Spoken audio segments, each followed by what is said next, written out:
welcome back to day 2 of the EIC Summit. How are you? Good to see you. Welcome back, everyone. What a day 1 it was. Give us a wave if you were here for day 1.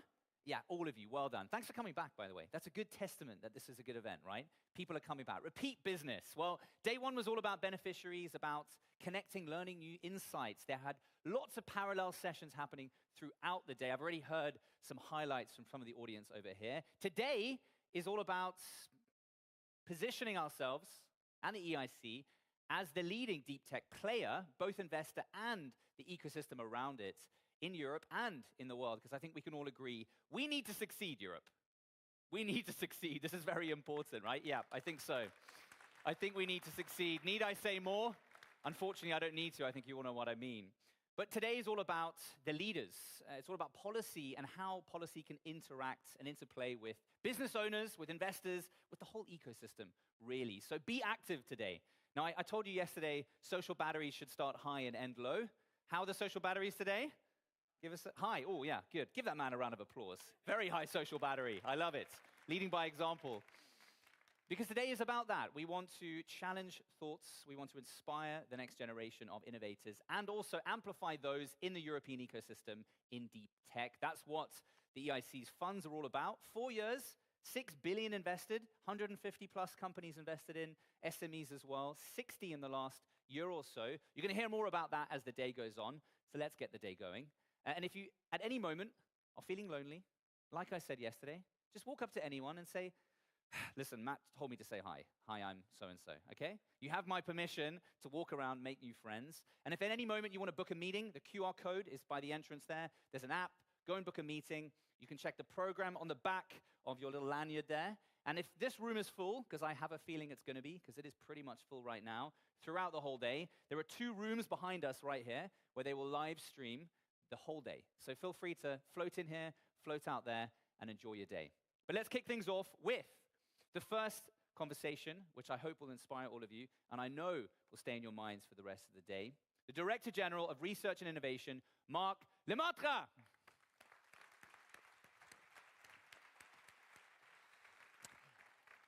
Merci. Thank you very much, Matt. You said that Europe needs to succeed. I would add that Europe has all it takes to succeed. And thank you for depicting yesterday's goings as extremely energetic and engaging, and I think that we are on the right wave for the second day of the 4th European Innovation Council Summit. Today, I will just run you briefly through today's highlights, putting the focus more on what we need to perhaps still get right in Europe in order to make sure that all we have to succeed really produces the expected results. So we will be focusing on the EIC itself and how it can deliver even better for Europe, but we will also zoom out a bit more and look at what the startups and scale-up scene in Europe, across Europe, needs to really be helped on their dynamic, disruptive innovation journeys. So our first stop today will be through a fireside chat for which we have, I think, extremely well chosen guests. First, we have Enrico Letta, former Prime Minister of Italy and the author of a report last year which didn't go unnoticed and which was entitled Much More Than a Market. And I believe that what the kinds of decisions that have been taken on the other side of the Atlantic yesterday gives even more resonance to this term, much more than a market. Secondly, we also have with us the Mayor of Lisbon, Carlos Moedas, who was also Commissioner for Research and Innovation, and during that time, who lay the groundwork for also today's event, in fact, because he kick-started the pilot for the EIC and then steered the proposal for the EIC to be firmly embedded in Europe's research and innovation framework program. Secondly, we will be zooming in on how the EIC can do a better job in the future, how we can translate the term expanding the EIC into the right formula.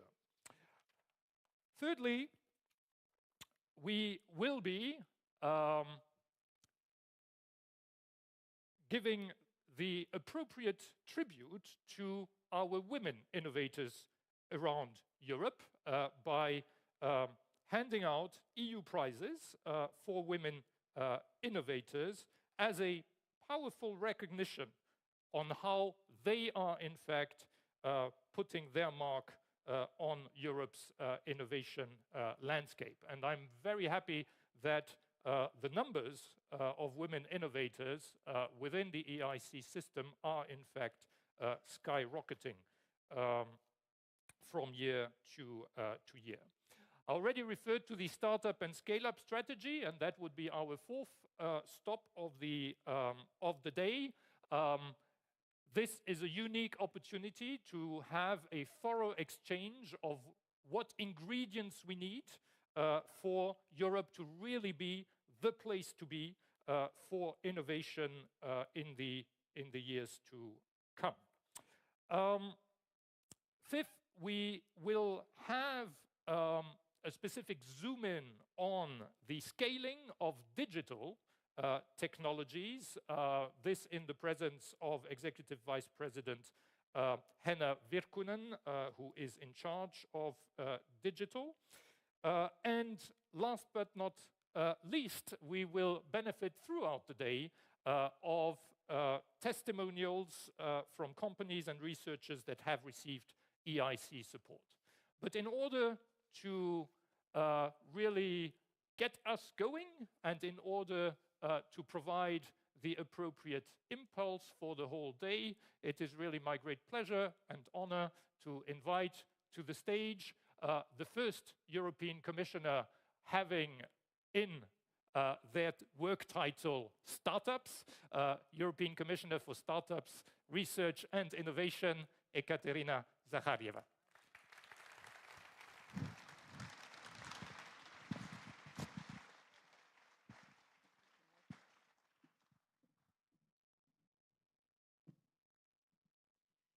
Thank you, Marc. Welcome to all of you. Mr. Moedas, Mayor Moedas, Professor Leta, Prime Minister Leta, it's a pleasure for me to be here today with you and to open this fourth edition and my first actually edition of the EIC Summit. I'm glad to attend with so many, so bright innovators this event. 4 years ago, President von der Leyen launched the EIC with one clear objective: grow breakthrough tech in Europe. A lot has happened since, and this journey was not without obstacles. But the truth is that the EIC grew stronger every day. Think about it. What is achievable for 4 years? It's time it takes to earn a university degree, to transform an idea into business. In just 4 years, we built Europe's top early-stage tech investor, the #1 by fund size. In 4 years, we completed over 150 investment rounds, attracting over 1.5 billion euros in co-investment. We brought together over 600 venture capitalists, corporates, and other investors. Our support gave Europe 70 new centers, 6 of which valued over 500 million euros. Over 1,300 breakthrough innovations with 100 spin-outs. We brought to market excellent research we financed under the European Research Council. These breakthroughs are also making Europe more competitive, more resilient, more autonomous, more green. We invested into critical technologies, over 1 billion into climate technology, over 1.5 billion into AI quantum chips. Companies like Alice and Bob, a European startup developing a universal quantum computer. They just closed a 100 million euro investment round with EIC Fund Investment. I think they deserve applause.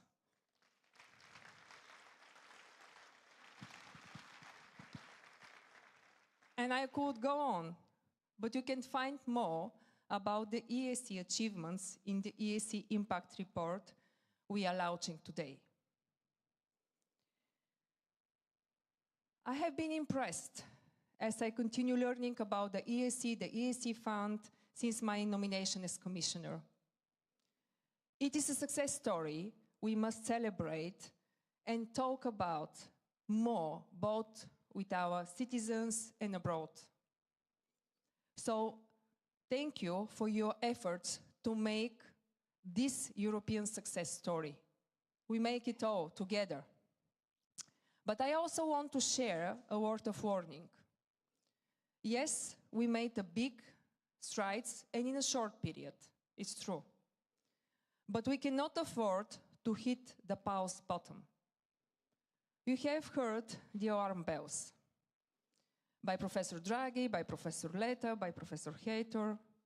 Professor Letta is here today, as Marc said. Our competitiveness is on the line. We must do our best to strengthen it, starting by closing the innovation gap both with US and China. Still too many startups fail to graduate growth stage. Still too many relocate seeking better market opportunity or funding. We must stop Europe's innovation drain. I think it's one of the biggest threats to the European economic security. Even more, we must make Europe the best destination global innovators choose. Should be the goal. And this is our common mission, I think. And this is why we need to step up our game. We already increased the EIC capacity with support for strategic technologies up to 30 million euro per company. The aim is to catalyze funding round up to 150 million euros. I'm glad to announce that since last November, our support for large strategic tech has reached a first seed of 7 companies. An investment of up to 150 million euro in areas like quantum, AI, energy, and biotech. We also gathering the support of private investors, which is really crucial. The EIC is already mobilizing €3 for each euro of public money we invest. We have now created a network of trusted investors for co-financing. I have an excellent meeting this morning with them. Today, 37 new investors are joining our network of 76. This brings it to over 100 investors managing assets for 350 billion euros. And let me be clear, I want to go further. President von der Leyen asked me to strengthen and expand the EIC, and I am committed to this. Under the next EU long-term budget, we will make the EIC bigger, simpler, and more impactful. But we need to act now. We don't have time to lose. This is why we are working on a new instrument for strategic tech, with even more funding and later in larger, bigger tickets for companies. We are working with the European Investment Bank to give birth to this fund. It will be fully aligned with the EIC objectives, and it will learn from the EIC success story, but it should be really big. Our biggest problem is the scale phase, you know. Ladies and gentlemen, as you know, we are also preparing Europe's first startup and scale-up strategy. The public consultation closed on 17th of March. We received almost 600 responses from 36 countries in the world. In February, I had the opportunity to exchange about it with founders, startups, investors on the first Startup and Scale-Up forum that I launched. Today, it's another perfect occasion to hear your views, because funding is only part of the solution. We must simplify and harmonize regulation to let our entrepreneurs thrive in Europe. We will introduce a single, simpler, and attractive status for innovative companies across the EU, so-called the 28 regime. And the European Innovation Act will streamline regulation and reduce barriers. I encourage you to share your insights, your ideas on these and other topics today. On the strategy, which I will launch in May, 28th of May actually, on the EIC of tomorrow, and on the present and future of innovation in the EU. Again, welcome to the EIC Summit. Let's make the most of it. Really share your insights, your idea. And let's make these events like turning point for turning excellent ideas into impact, as many of you do every day.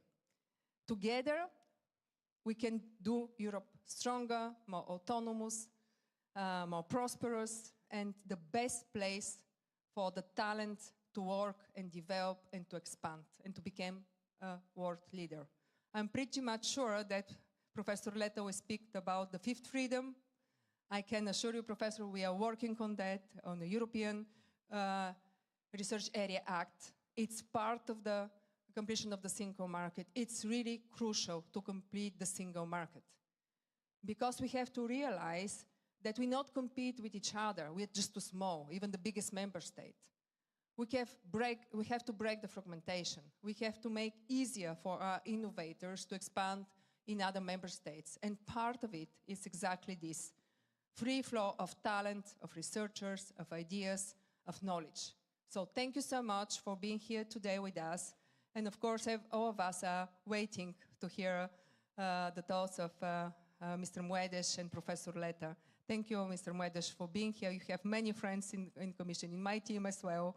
So I'm really glad that you are here today with us today. Thank you so much. Commissioner Zaharieva.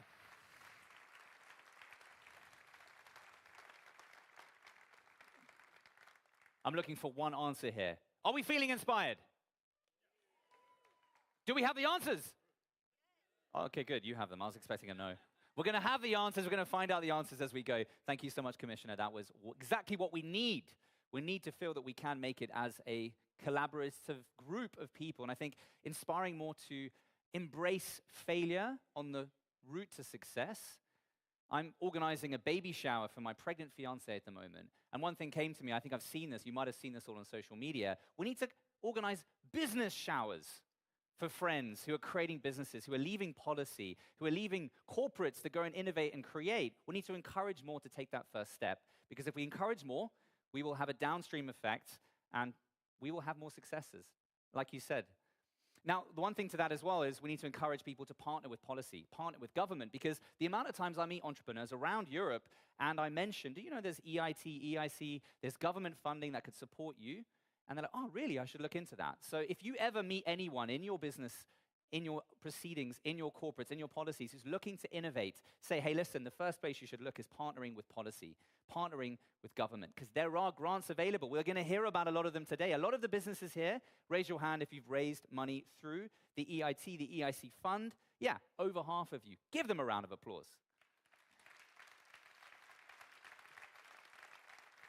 We need to set ourselves up for success, and we're going to learn how to do that. We're going to get a recipe right now. So we're going to move on with the first fireside chat of this morning's session, Europe as a global tech leader. There we go. So this session is going to be led by Anita Krohn, who gave us all permission yesterday to misbehave, Anita, did you not? Yes, she did. If you were there, you heard it. If you weren't, you just heard it now. With permission to misbehave. Now, we'll see how that happens with this panel right now. Anita is the vice chair of the EIC board and CEO of DRS Group in Norway. She'll be moderating this session. She'll be joined, you've already been introduced to them already, by Enrico Letta, the former Prime Minister of Italy. Give him a round of applause for being here. And the mayor of Lisbon, who launched this whole initiative. Is he the godfather, the grandfather, maybe just the father of this initiative? I'll let you decide yourselves. Give it up for our amazing panel with the mayor of Lisbon, Carlos Moedas. Anita, Carlos, Enrico, join us. Carlos, bom dia. Obrigado. Ciao. Ciao. Good to see you. Mwah.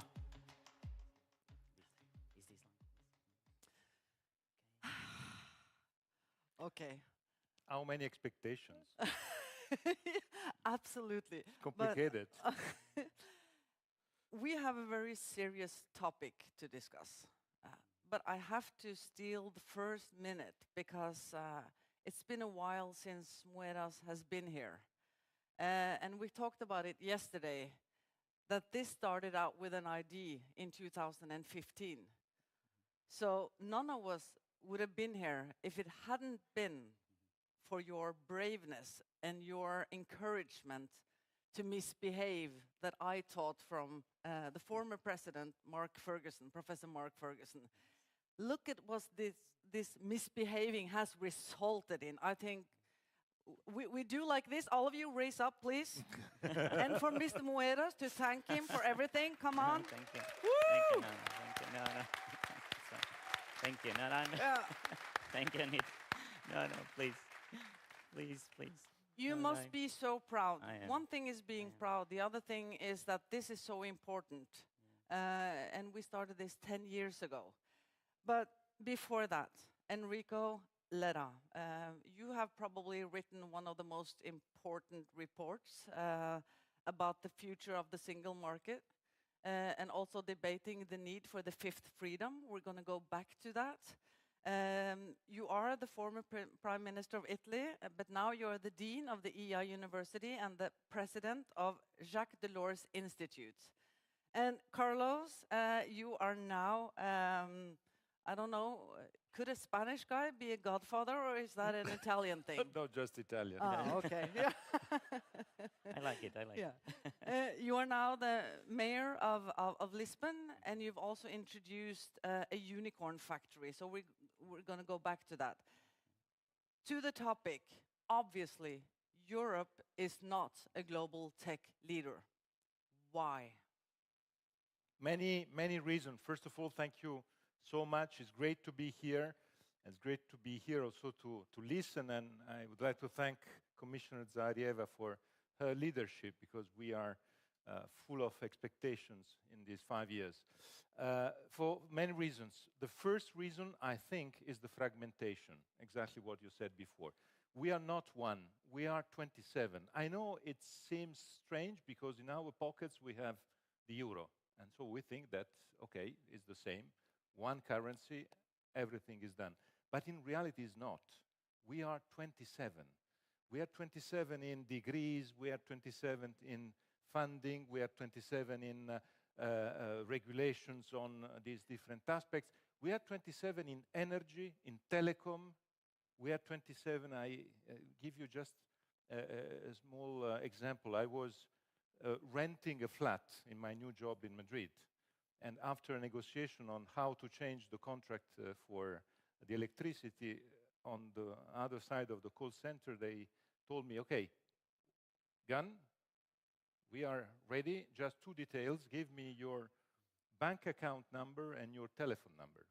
And I gave my bank account number, my telephone number, and everything was stopped because he told me on the other side, but what is this bank account starting with IT? He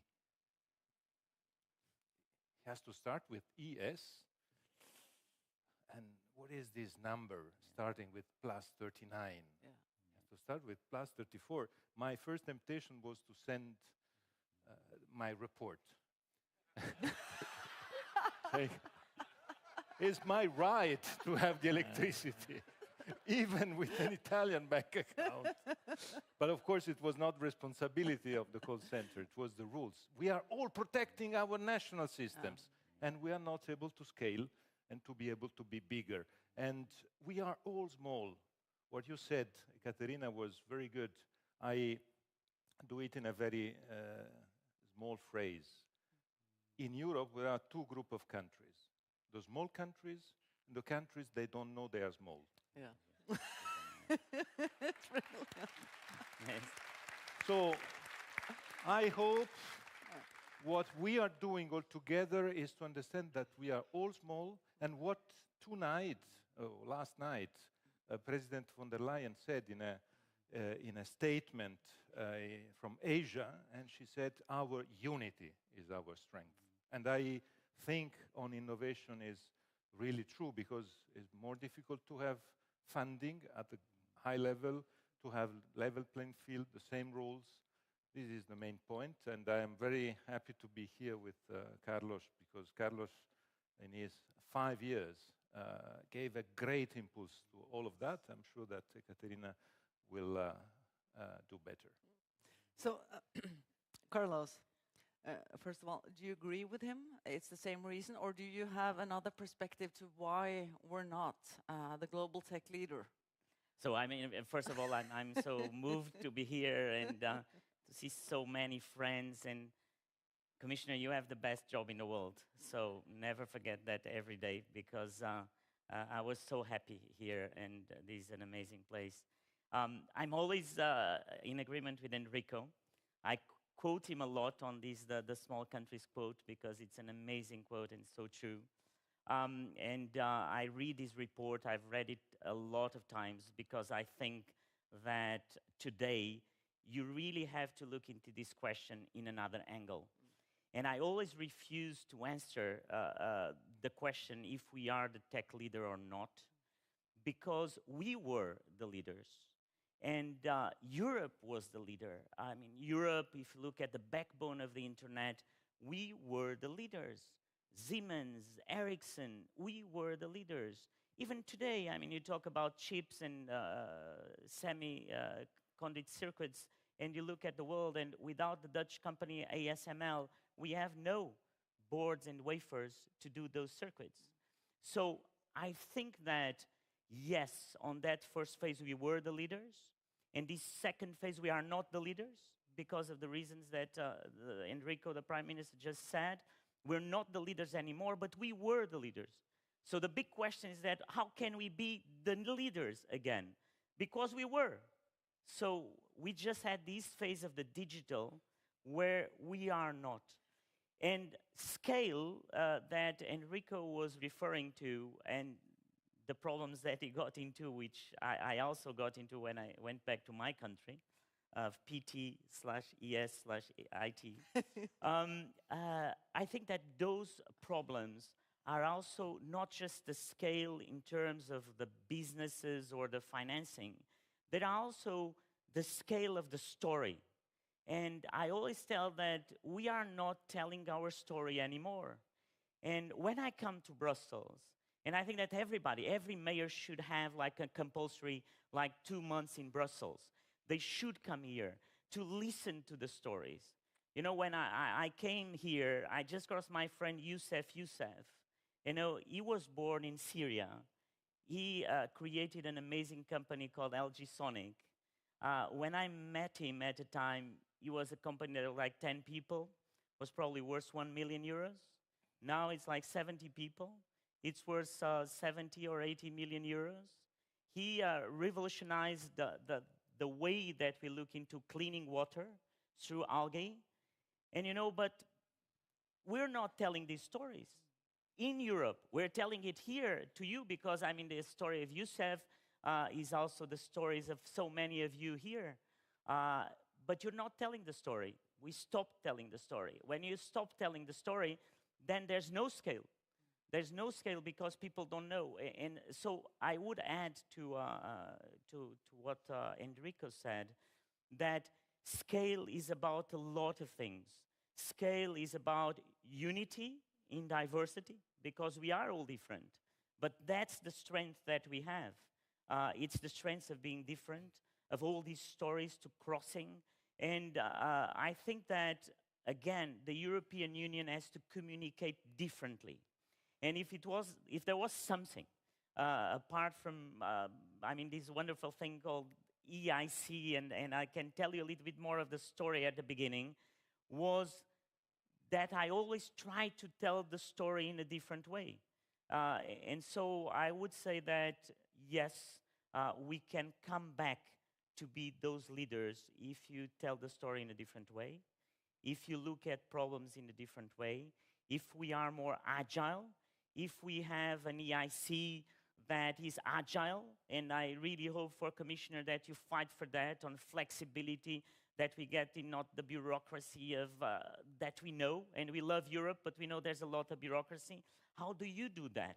And if you have the strength of doing that, of having that misbehavior that I had at the time, and if we all misbehave in the right way, then we can change the story and we can get back to be the leaders.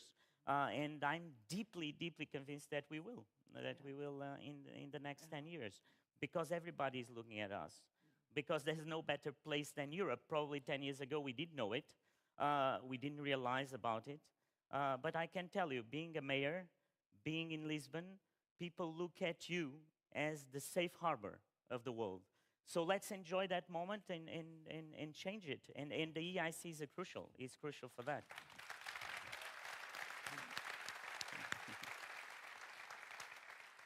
Some great ideas here, bringing the mayors to 2 months in Brussels. Should be part of their job descriptions, Mr. Yes, Leuven. I will bring also the general directors of the European Commission in the cities Yes. around That's a good one. Europe. I think it could be That's a good idea too. Yeah.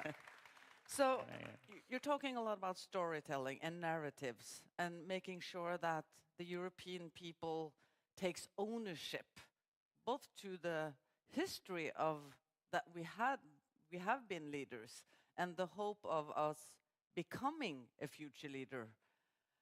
So we have to talk about the fifth freedom, because you think that is key.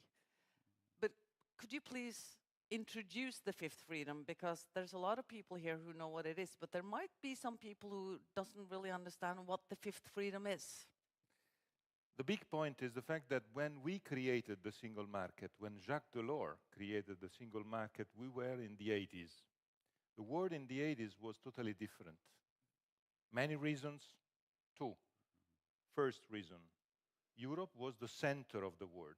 The rest of the world was very, I would say, small. Yeah. The big European countries were the big countries in the world. I use always the same example. I'm sorry, I'm a little bit chauvinist. But my country, Italy, in the 80s, 60 million people, yesterday, 60 million people today, was as big as China and India together. I know you're laughing, but it is true.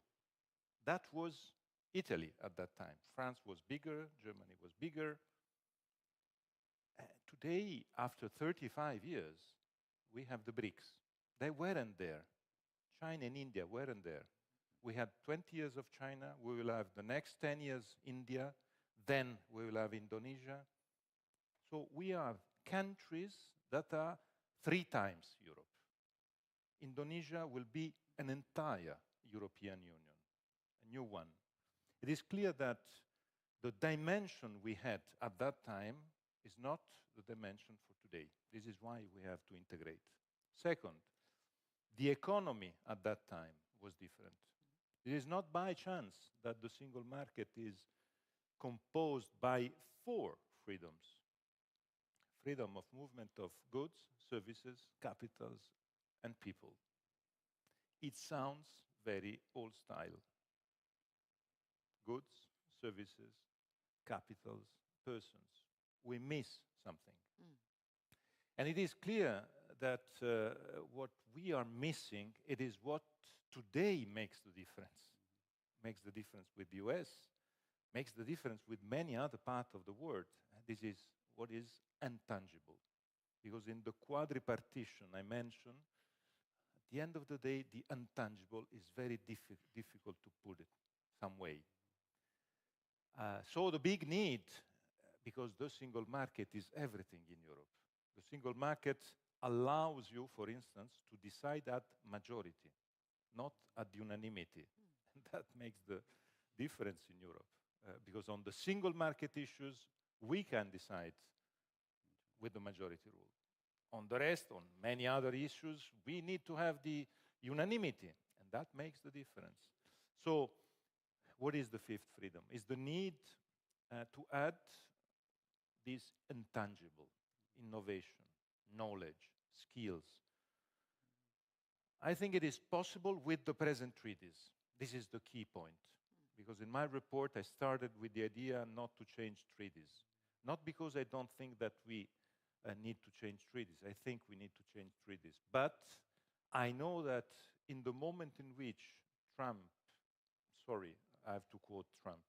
I know it's we complicated. decided this should be a non-Trump debate. Yes, you were so happy I didn't mention Trump. You yes, did but it. It's at the 20th minute, Yes. at the 20th minute of our conversation, I quoted Trump.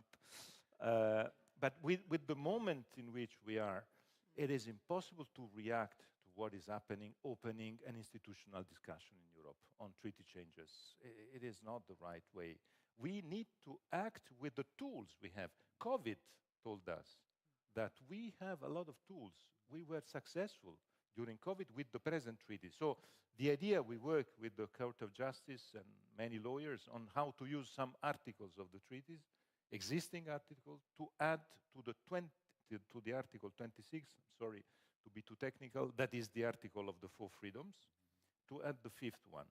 What does it mean in concrete terms? First of all, it gave Commissioner Zaharieva a big flagship that President von der Leyen gave her. And this is a great flagship exactly for what Carlos just said. Our work in Brussels, I'm working in Madrid and Paris, but your work in Brussels, our common mission at the European level, is also a mission to try to mobilize energies, people, talent, and we mobilize energies also with the stories on how to do and how to mobilize energies. And having the 5th freedom today is, in my view, essential because it's the leverage to have the European degree, for instance, is the leverage to have a different way to funding. I spent 30 seconds on that because we are all enthusiastic. We are all mobilizing. We are all pushing enthusiasm. But next year, if we are not able to find a new way to finance at European level the common goods we need, common goods are security, innovation, fight against climate change. All of these are goods that we can't address or topics that we can't address at national level. It's too big. Yeah. And we need to have a European way to find money. If we are not able to invent a way in the next months, in my report I proposed this Savings and Investments Union, that is the way to mobilize private capitals, aside with the public one, we will be back to the budget before COVID. And the budget before COVID will mean that all the discussions about these topics will be with minus, not with plus.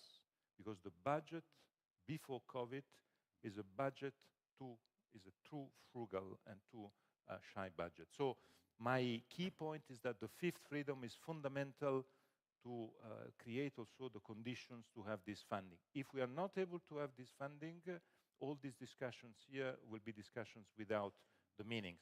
And we will not be able to do the most important topic that in these very days, there's a great opportunity with what is happening in the US. Yeah. And the great opportunity, sorry if I'm very, how we say, frank on that, is the fact that Trump is changing the direction of the US. The US, for 1 century, the US were a country where the most talented people in the world were attracted to go. And today, and for the last century, the US always said to the world, you have talent, you have an idea, come to us, and we will win together. The American dream was that. It was great. And today, Trump is telling to the people, don't come here. We don't want you. We have to tell these people, we want you. Europe is here, open to you. We will work with you. We will give you the possibility to expand your talent, to mobilize your energies, and Europe can be this new dream.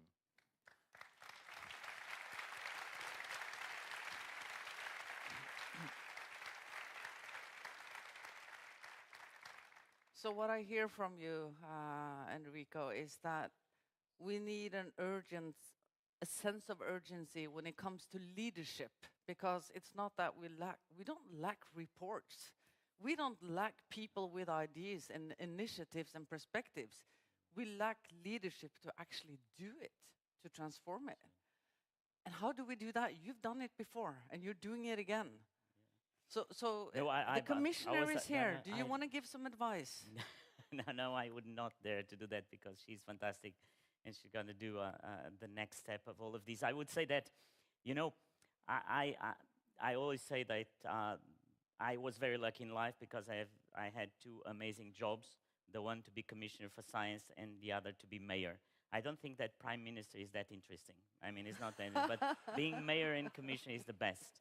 The problem is that mayors are not talking enough to commissioners. And so when I went to Lisbon after being a commissioner, first, I mean, every speech I do in Lisbon, there's people from Lisbon here in the audience, I talk about Europe. I always talk about Europe. So I always thank Europe. I always tell the stories. I tell sometimes over and over the stories of people that I've met here and the great things we do.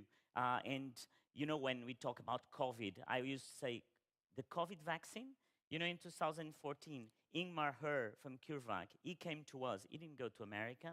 Stefan Bancel from Moderna, he's a European. The first person he contacted me at the time about these new vaccines was me here in the commission. He's in Boston, but was that.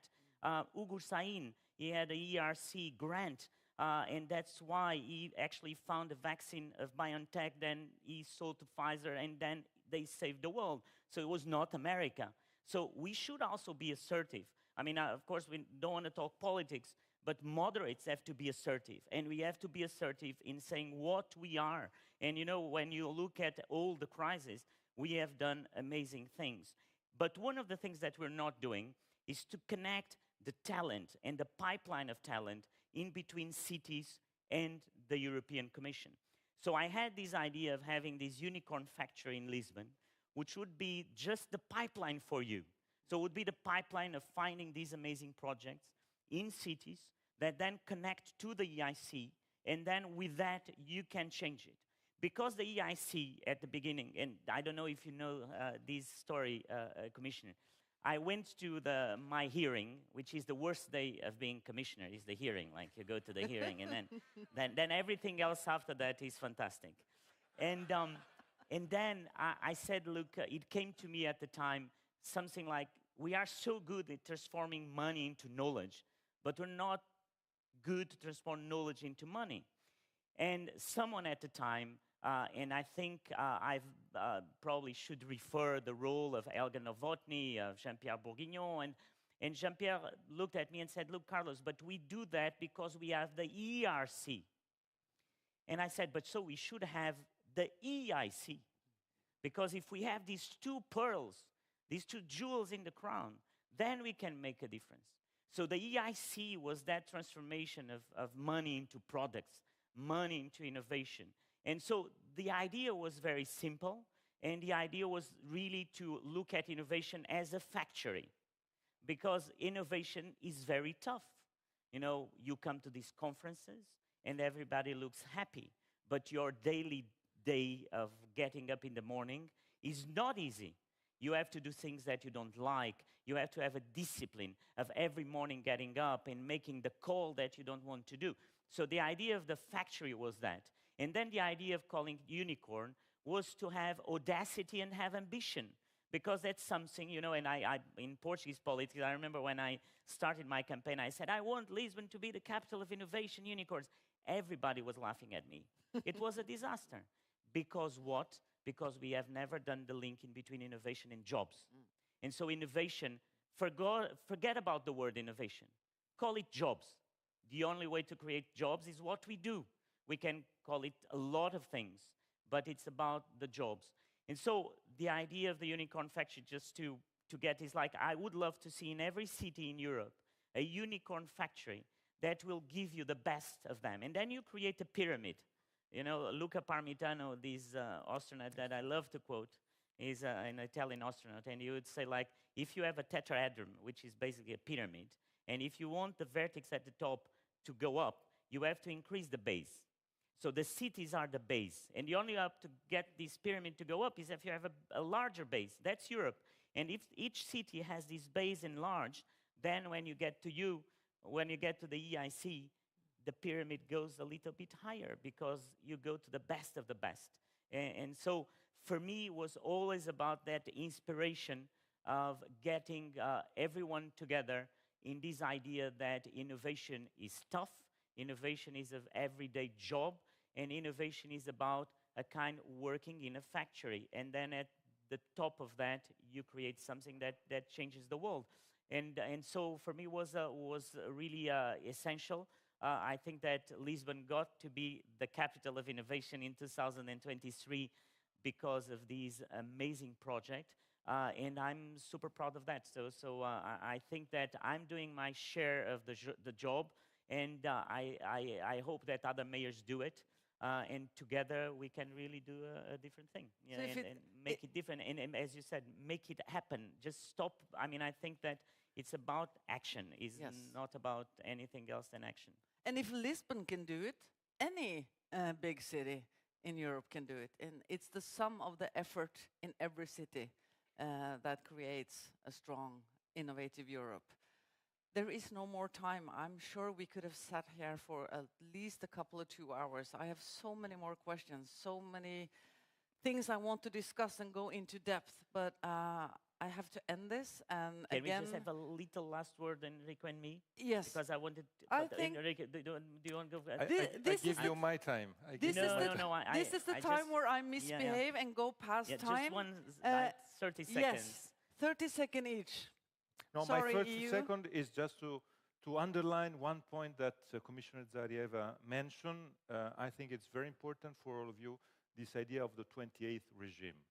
Because it's the idea to overcome the complexity, the regulations, the bureaucracy, is to create a 28th regime that is a sort of fast track, a passepartout, without cancelling the national legislations, because it would be impossible for political reasons, but creating this 28th regime, having its own fast track. You can choose this one. Choosing this one, you can be able to go everywhere in Europe, and considering Europe really the level playing field. That is, in my view, a great idea. I tried to put it in the report. I have to say I changed my mind on the title, if I may say, because in Italian, regime doesn't... so I prefer to name it... in the report, I put the word regime, sorry for that. Now I use the term virtual state, the 28th virtual state of the European Union. The virtual state of the European Union can be the state of innovation, can be your state. Thank you.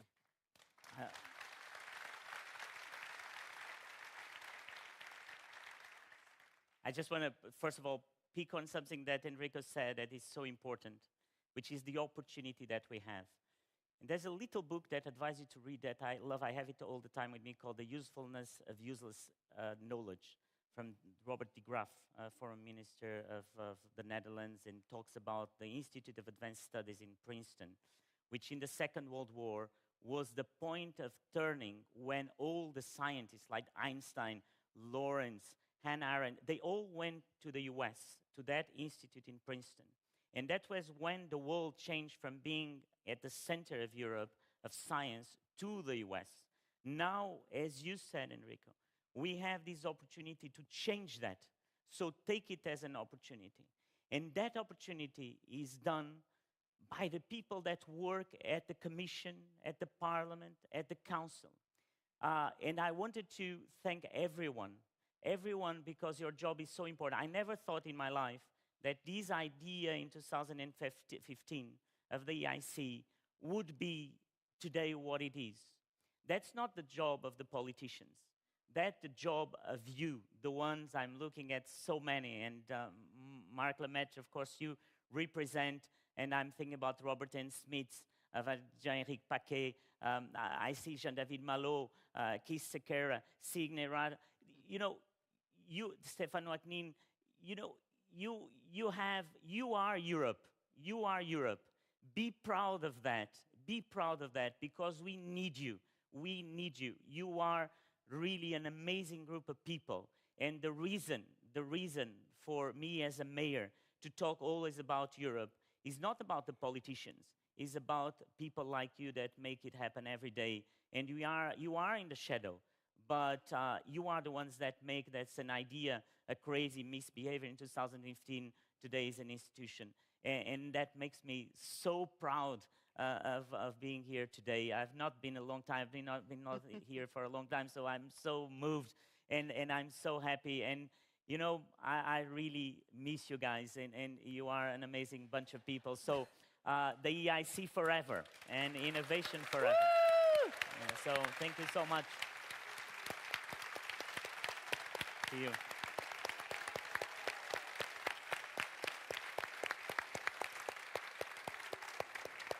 Thank you, Anita. Thank you, Enrico. Carlos, Anita, one more time. Tusen tack. Don't go anywhere. We're about to kick off the next session. So, I think we can all agree, Carlos, who else wants to be the next commissioner?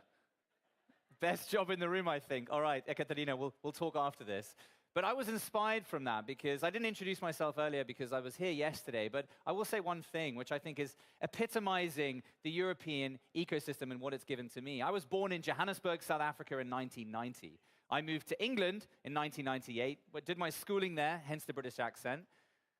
Then I moved to Norway, where I built a business, raised $20 million or euros, sold that company in Spain, moved to Lisbon, and in exactly 10 months' time, I will become an Olympian in a Nordic sport in Italy. Thank you, Europe.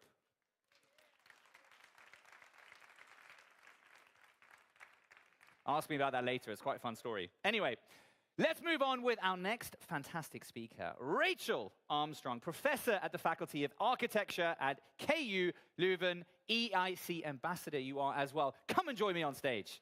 Give her a big round of applause. Rachel, lovely to see you. Lovely to meet you. Thank you. Thank you. Ooh. Well, good morning, everybody.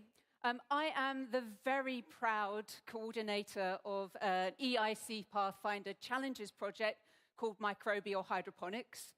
And for those of you that don't know the Pathfinder Challenges program, essentially it's a call whereby researchers and SMEs and entrepreneurs get together and try to tackle a big challenge that has been set by the EIC.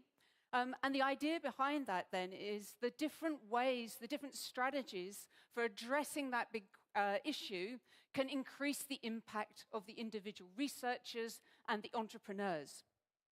And the question that me and my team responded to was this amazing idea that if we were going to tackle greenhouse gases like carbon dioxide, we shouldn't really just be thinking about carbon dioxide on its own, but also to think about it in combination with nitrogen metabolism. And why is that important?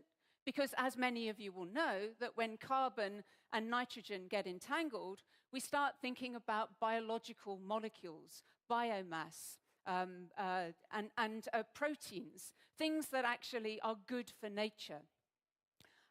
So I'm going to talk about my project first, and then I'm going to just discuss a little bit about why the EIC Pathfinder Challenges is just such an amazing opportunity to increase the impact of individual research and entrepreneurship.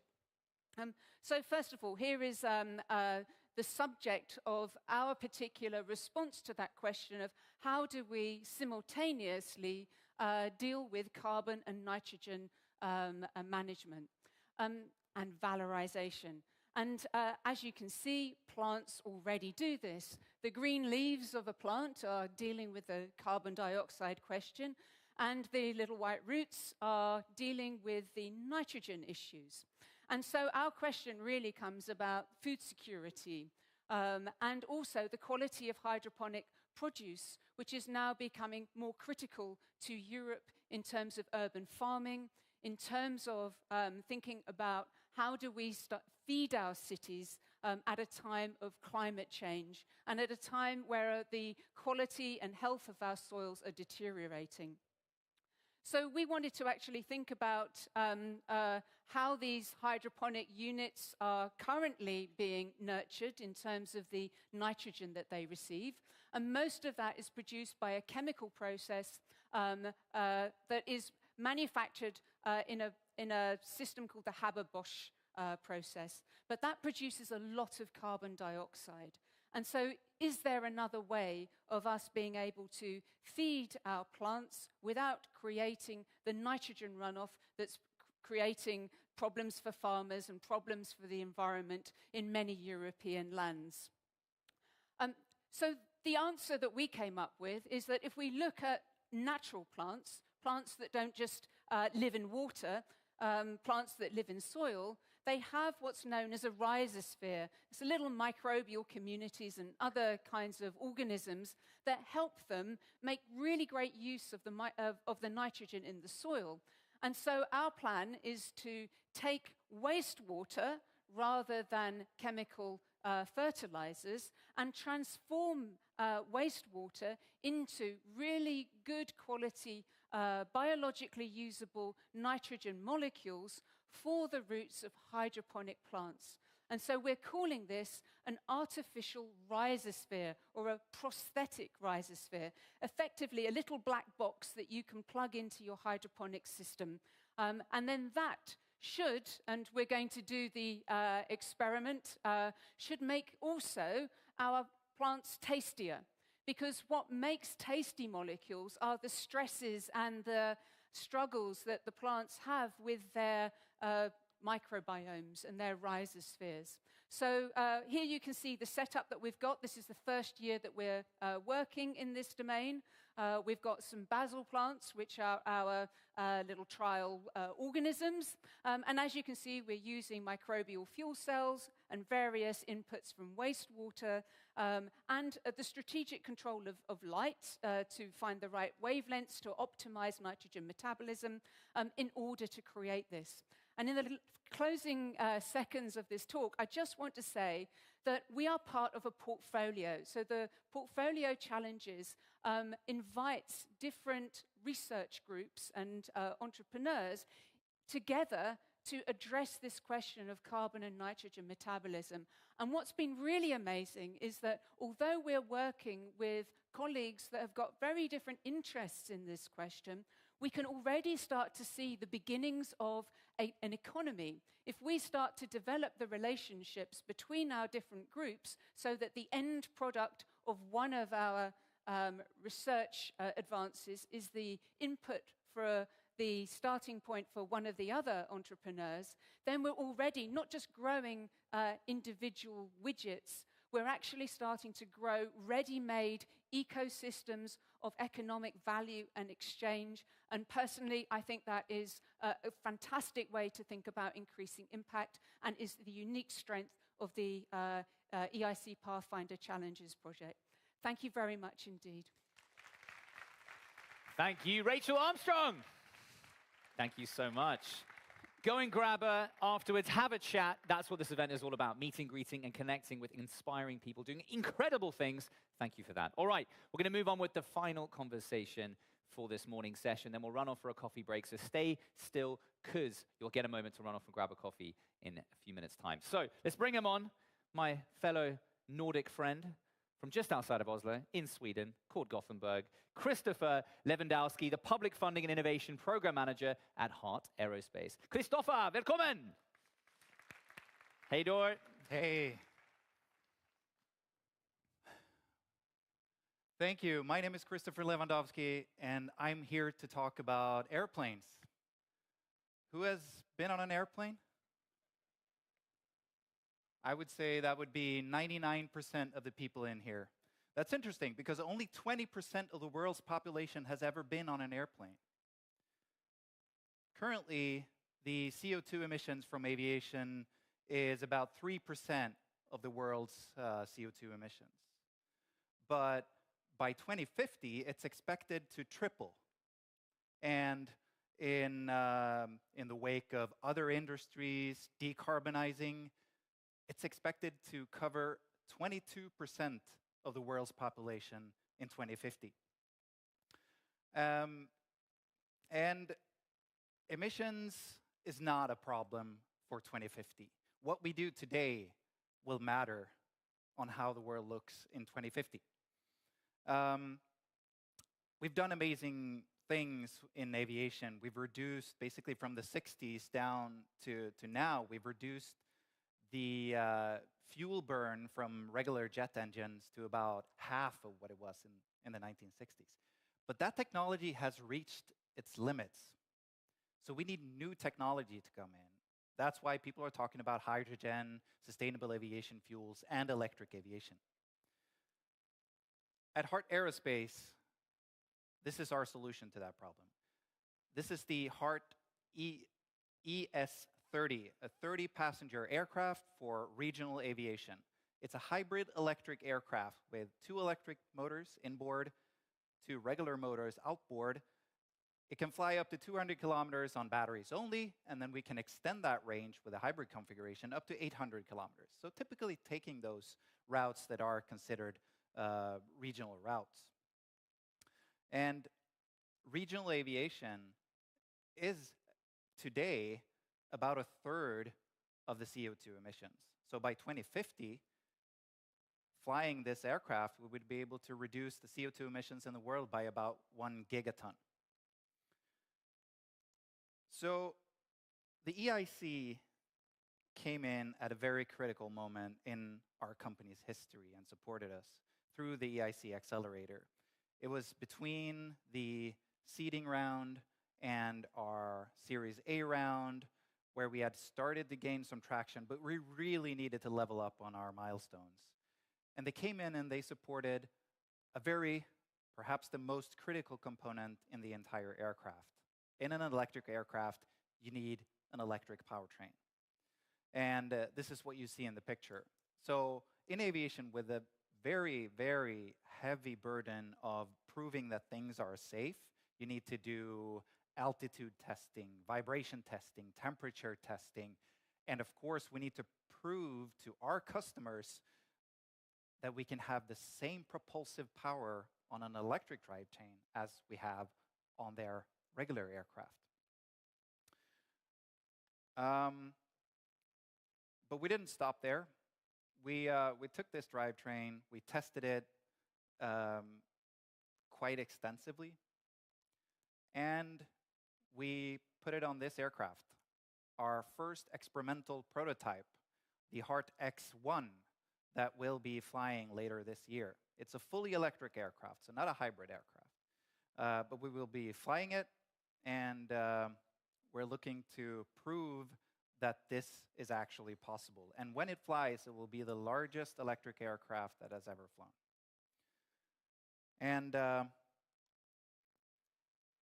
from Heart Aerospace, thank you so much to the EIC for your support, and thank you for listening.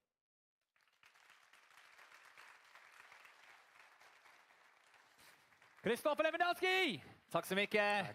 Enjoy your day, my friend. Who wants to fly on an electric plane? You have to come to Oslo, maybe. We can go between Gothenburg right now. We could do that trip, right? That's possible, yeah? All right. I'm waiting for the invite, okay? Call me anytime. I'm always ready. Always like to fly. All right, friends, thank you for staying with us this morning. Go and meet someone new. You, my friend, sorry for pointing at you. Do you know the lady on your left? We just met someone new. Go grab a coffee. Coffee break for 30. I'll see you back here at 11:45. Thanks.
Bonjour à tous, je parle à 2 points de distance, je parle à 1,5 point de distance avec une voix relativement modérée. Bonjour à tous, je parle avec 1,5 point de distance à un volume relativement modéré. Bonjour à tous. Bon, tu veux que je continue ?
Welcome back, everyone. How was the morning session?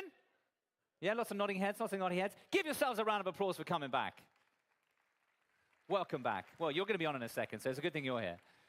Well, listen, friends, it's been an exciting morning. I hope you're feeling inspired. But the big thing about inspiration is that how do we put these things into place? How do we actually action all these exciting conversations that will happen and spurred on this morning? Now, we're going to hear a little bit about that and hear about how an expanded EIC should look like, right, Mark? Mark, I heard a conversation yesterday. Anita Crone may have called you out as the person who said misbehave. Is that correct?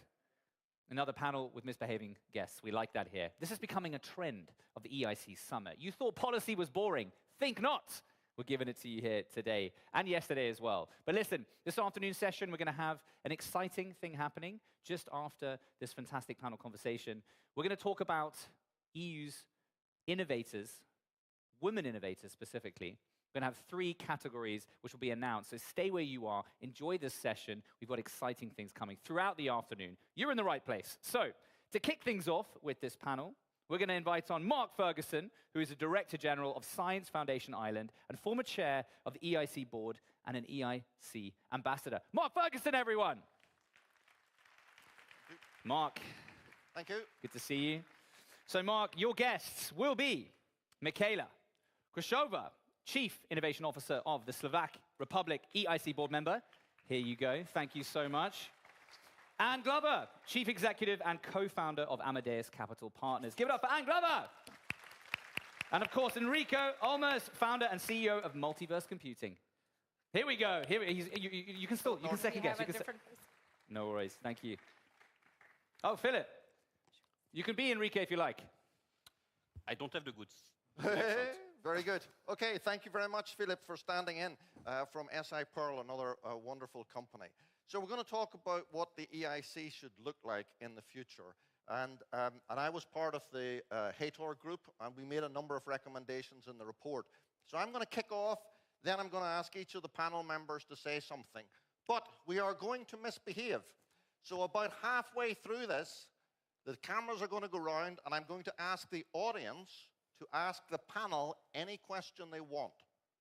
If you don't respond to that, 2 things could happen. Either I will ask you some questions, or I will ask the panel questions because you are being shy. So please think of something you would like to ask my 3 esteemed colleagues here, and we'll open that up about halfway through. So let me begin. In the HATOR report, we made a number of recommendations, but for me personally, the most important thing is to grow the EIC fund so that we can really scale companies and crowd in more private sector investment. For that, in my opinion, the EIC fund needs to grow to be at least 30 billion, and the European Commission needs to move from being the sole funder to a limited partner so that we can attract in private capital. And if we do this well, then there should be a very large fund, and there should be excellent folks there as limited partners. And why is this important? Because in the United States, venture capital is about 1% of GDP. In Europe, venture capital is 0.1% of GDP. That's a 10-fold difference. So to bridge the gap with the US, we need at least 100 billion more in Europe than we currently have. That's the first point. And the biggest source of capital is pension funds, insurance funds. Pension funds in the United States invest 20% of the venture capital funding. In Europe, they invest 8%. So the big pockets of capital are not investing in VC funds in Europe to the same extent that they are in the US. And my third example is if you are from Germany, you may be interested to know that US pension funds own 5 billion euros of assets in German startups. German pension funds own less than 100 million assets in German startup funds. So when those German companies do really well, the teachers in California get a better pension, but the teachers in Germany do not. So we need to change how pension funds and large slugs of capital that are there and in the insurance industry view venture capital, view EIC as a vehicle for leveraging that capital so that we can really scale companies in Europe. We can write tickets that are up to 100 million. We can keep companies here. Why do companies go to the US? It's because the large pockets of capital are there. So there's tons of other things we can do with the EIC. We can talk about ARPA funding and lots of other stuff. But for me, scaling is really important. Now I'm going to turn to the panel. I've said my 2 cents worth. You chaired a very interesting session yesterday where everybody put their 2 cents worth in about what the EIC should look like. Tell me what came out of that panel and what you think should happen with the EIC in the future. Thank you, Mark. Indeed, I see many familiar faces in the audience that I spent some quality time with yesterday. I chaired one of those stakeholder sessions alone, 2 of them with my colleague Karsten Dreyer from the EIC board, and we spent a lot of time basically just asking questions and receiving some valuable feedback from beneficiaries, EIC ambassadors, and the wider sort of EIC network. And it was very interesting to see how, I think, permeating that whole discussion is a sense of urgency. While I agree that Europe has everything it takes to succeed, I would disagree on one point: it doesn't have the time. And that sense of urgency was very much present in all those stakeholder sessions that we held yesterday. Basically, I think it really matters what we do in the next weeks, months, a year, and it will really, truly affect even the future of the EIC, but the wider innovation policy of the EU. It will affect the way our kids and our grandkids will live on the continent and in the world. So I would stress that importance of time, but that was very, that created that sense of urgency in the stakeholder sessions yesterday. But also, I think what it was helpful in was that it provided a mirror and a reflection of some of the discussions that we're having within the EIC board and that we've heard on the stage here as well at the EIC Summit, and that we're hearing from the European Commission. But particularly with the view to the EIC, one good message is that no one wants to cancel the EIC. None of the stakeholders that came to speak to us, even though they were very open and at times very critical, none of the messaging was, do away with the EIC, it's useless. The very opposite is true. So I think the consensus is that the EIC has a tremendous potential to lead the innovation policy in the EU, and it is a success story, despite all its maybe shortcomings and things that could be improved. And so it needs a few modifications, and I would basically categorize those into 2 broader pools, one related to policy orientation and some of the other measures related to execution. One interesting thing that was said was, you can have all the missions and all the strategies and all the policies sort of and good intentions in place, but if you fail on execution, it's all for nothing. So those 2 discussions were very much related, and I'm sorry, I have my notes with me because there was so much content. I put it together for all my EIC board colleagues and the EICMEA people to look into, because I think this is something that we should be doing more frequently and more systematically, to really get out there and face that feedback and face that criticism, take it in and really consider it, I think, deeply, because I think it's very helpful what many of the people in our groups were saying. I would divide it, I can expand on that later in more detail, but what related to policy, the number one issue, and both of these I can divide into 4 broader issues. On policy, it's basically increased firepower of the EIC, connected to what you just mentioned. So whether that's related to scaling the EIC fund or just basically giving more funding to the EIC to distribute.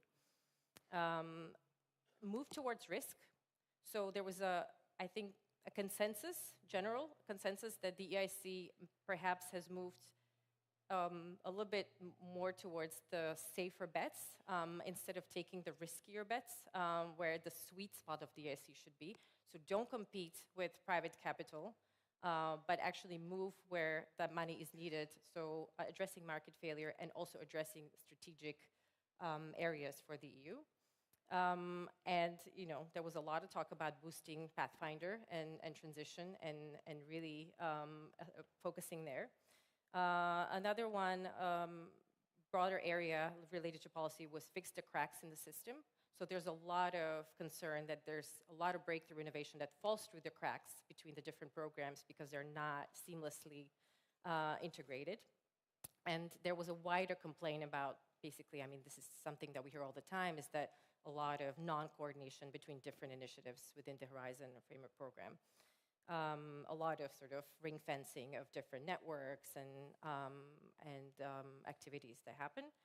And the last one would be actively source the breakthroughs. So don't just sit there and don't just wait for the stellar startups and projects to come to the EIC. You actually have to actively source these projects and look into working more closely with TTOs, with incubators at universities all over Europe. Give more power to the program managers to work more like ARPA program managers, and work and leverage the ambassador and the NCP network more, and actually care who does the work. Who is the NCP in each and every country? Don't complain about widening not participating enough if we don't take the care to actually put the right people in those positions. Great. And I will come back to execution. There's a lot there, so. Perfect. That's great. Thank you for the feedback from everyone. Anne, you've got a lot of experience with the private sector capital, and obviously EIC wants to be synergistic with that. And you've also got lots of experience in the UK of trying to liberate pension funds into the VC area. Tell us what you think the EIC should do in the future. Well, the first thing you've done right is that you've required matching capital from the private sector. So don't change that. So I want to give you great credit for that. The liberating of private capital from pension funds is essential. The argument you made is the shift that got political attention in the UK, which was from arguing that entrepreneurs need it, which the politicians sort of said, yeah, but why, to our pensioners are suffering because they are not getting the returns from the innovation of taxpayers' money being spent on research and development. Yeah. That link needed to be made. It's now made. So it's made here, it's made in the UK. It's been 25 years basically managing out risk in the pension fund, so don't expect it to change quickly. But at the same time, it's really important that these skunk works within pension funds are given support. So while I completely applaud your goal of 30 billion and including private capital, I would suggest that you might want to consider actually forcing the pension funds who allocate to you to allocate equally as much to the private sector partners that you're working with. Because if we're not able to raise the money, you won't have lead investors So I think that we have to work together in partnership to make this work. And the thing that's so striking about the US venture capital system is its churn. It's constantly spinning out new managers. Managers are succeeding and failing, and the tolerance for failure is an essential part of the US system. And so while the EIC is a fantastic success, and it's 3 or 4 years in, it's still in its honeymoon period. Yeah. So it's going to kind of come to a point when some of these companies aren't going to work and it's not going to be quite as rosy. And it's really important that everybody tolerates that risk of failure and that we look to what Carlos Moedas said this morning, telling the stories of the winners, because the winners will make up for the losers. And we have to accept that there will be losers, but the winners are really important. They're the ones who will create the jobs. So I think that the foundations are there. The fact that we have a great seed and early stage ecosystem in Europe has been 25 years in the making. And now we need the scale up layer, but we will need layers beyond that, Series D, Series E, and eventually capital markets. So we need the ladder of finance that the US has in depth in order to make this a success. So this is it's absolutely urgent, but it's a 20-year journey. It's not a 5-year, and we've got to realize that. So that's my message. Very good, very good. So I think working more closely in private with the private investors, really important. The ladder of finance, the urgency, really important. Philippe, you have been a recipient of EIC funding, and you've been growing your company, SI Pearl. Give us your perspective on A, what's worked and what hasn't worked, and B, what do you think we should do better? So thanks for the invitation first. So that's a long story that I will try to make short. Just to introduce Hyper, so we are a semiconductor company. We are building high-performance microprocessor for supercomputing, data center, and inference AI. Now, our link with EU, before the link with EIC, in 2018, we were at the EIB Advisory Hub to coach us to prepare the initial business plan, and Hyper has been set up in 2020 as the first private entity coming from an H2020 research consortium, which was EPI, European Processor Initiative. We won EIC in December 2021, and EIC has been one of the contributors of a big Series A we did in Series A, in 2023, which was, let's say, beyond 100 million euros. On board, we got EIC, we got EIB, which is quite unique in Series A. We got the French state, and we got private investor Arm in UK, a tech giant in US, and Evident, which is building supercomputers. And on top of this, part of the market we address is driven by Euro HPC, which Euro HPC GU, which is also, let's say, connected to EU. So it has been slow, it has been long, it has been much more slower than we could have been achieved in US with private money, but finally we did it. So that's the good point. So thanks and congratulations for, let's say, all the EU representatives in this room, because thanks to this, we are still alive, we're about to start a production, and we have built something which is unique in Europe. That's the first step.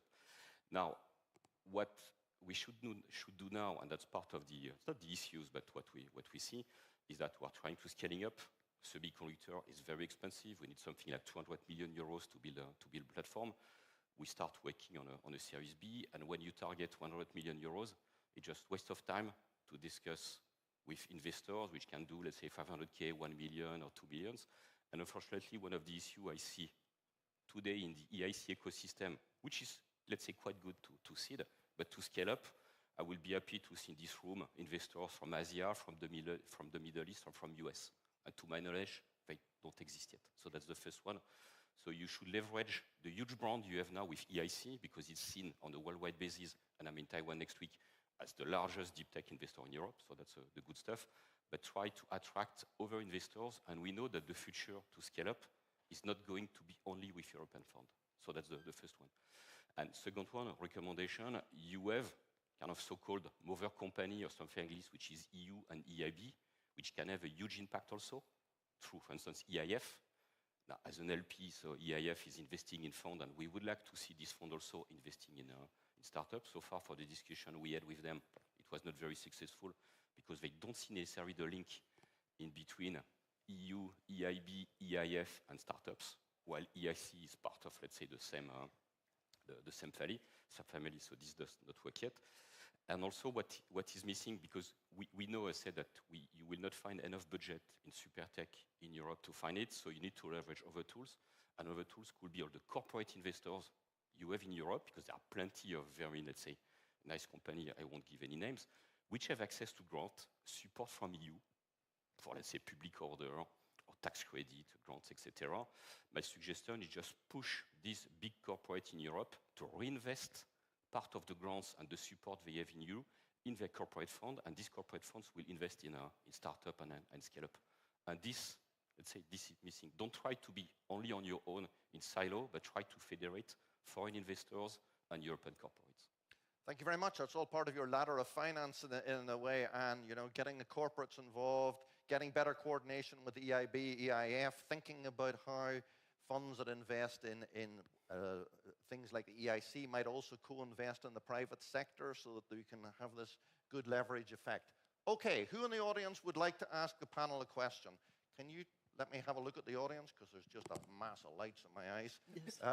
So if you'd like to ask a question, please either stand up, put your hand up.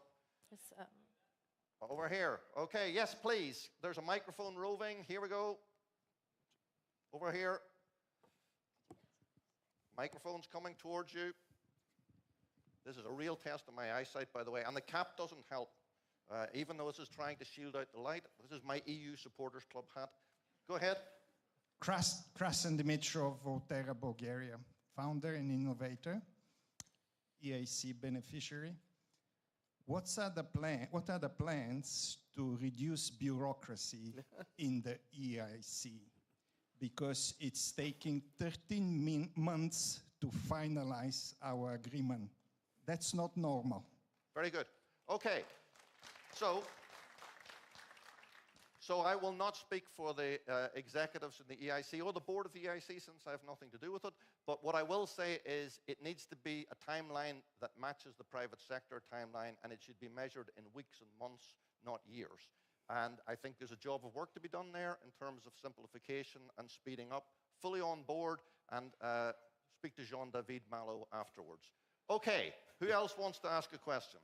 Here, in the center, please. Microphone over here. You're getting warmed up now. Yep. Hello. Wow. Mika Skarp from Finland. I would like to ask about that idea having the corporates more involved in funding startups. That do you have some kind of ideas that how could that work in practice? I understand how these insurance companies and pension funds could do it, but how about the corporations? How could they be more involved? Great. Anyone from the panel like to pick that? Go ahead.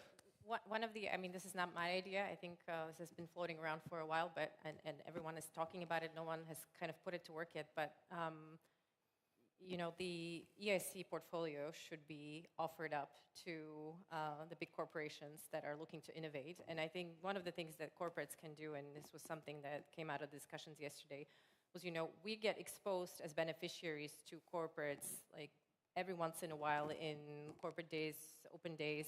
But that's it, and then there's no sort of continuous exposure to big corporations that are looking to source innovation from the EIC portfolio. So I think one of the things is buy European-funded innovation. This is your sweet spot if you're a corporate. Of course, you can have your venture arm, which many corporations do. But I think one of the things that we can do is behave like a fund. Sorry, as a former VC. Behave like a fund, like you put your portfolio out there, you make it very clear which companies you've invested in, what type of positions or talent these companies are looking for, but also what products and services are they offering, and they're looking to test or deploy their technology with a corporate partner. So I think this is somewhere where the corporates can be very helpful, and I think we should try and match make more between the EIC portfolio and the corporates. Philippe, you want to add anything on that? Yeah, because I have a kind of real-life experience on this. So far, for the corporate investors we have discussed, so we have a couple on board. So thanks to them. For the others, it's small ticket, so it's good to see the startup, maybe to manage an acquisition after a couple years.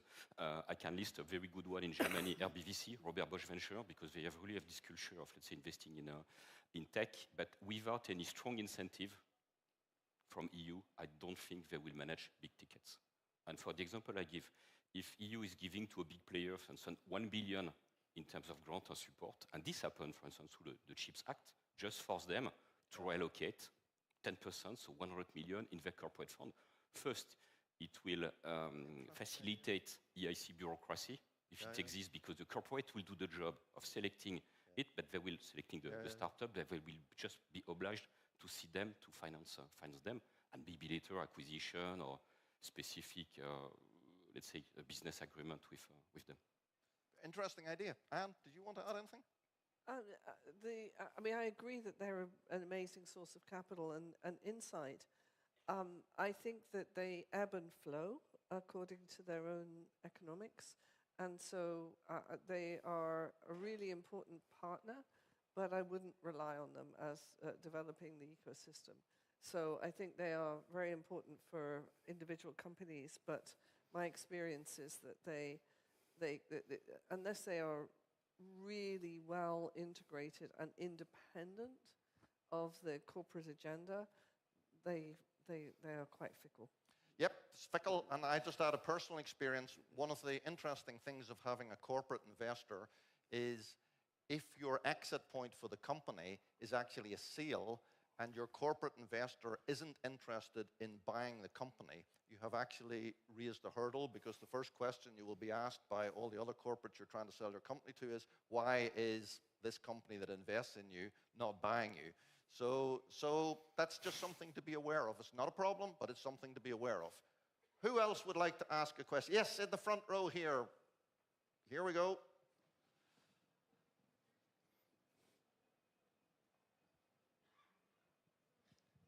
Hello, I'm the innovator from Slovakia, and I would be interested in what sectors do you see to be focused on based on the change in geostrategic or change in geopolitical situation.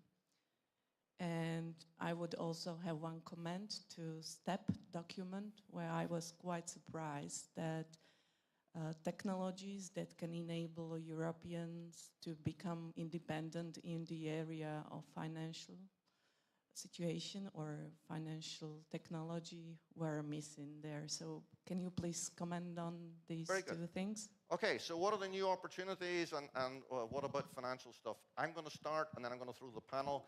I think with the current regime in the United States, there is a huge opportunity for Europe in the whole of the climate tech space.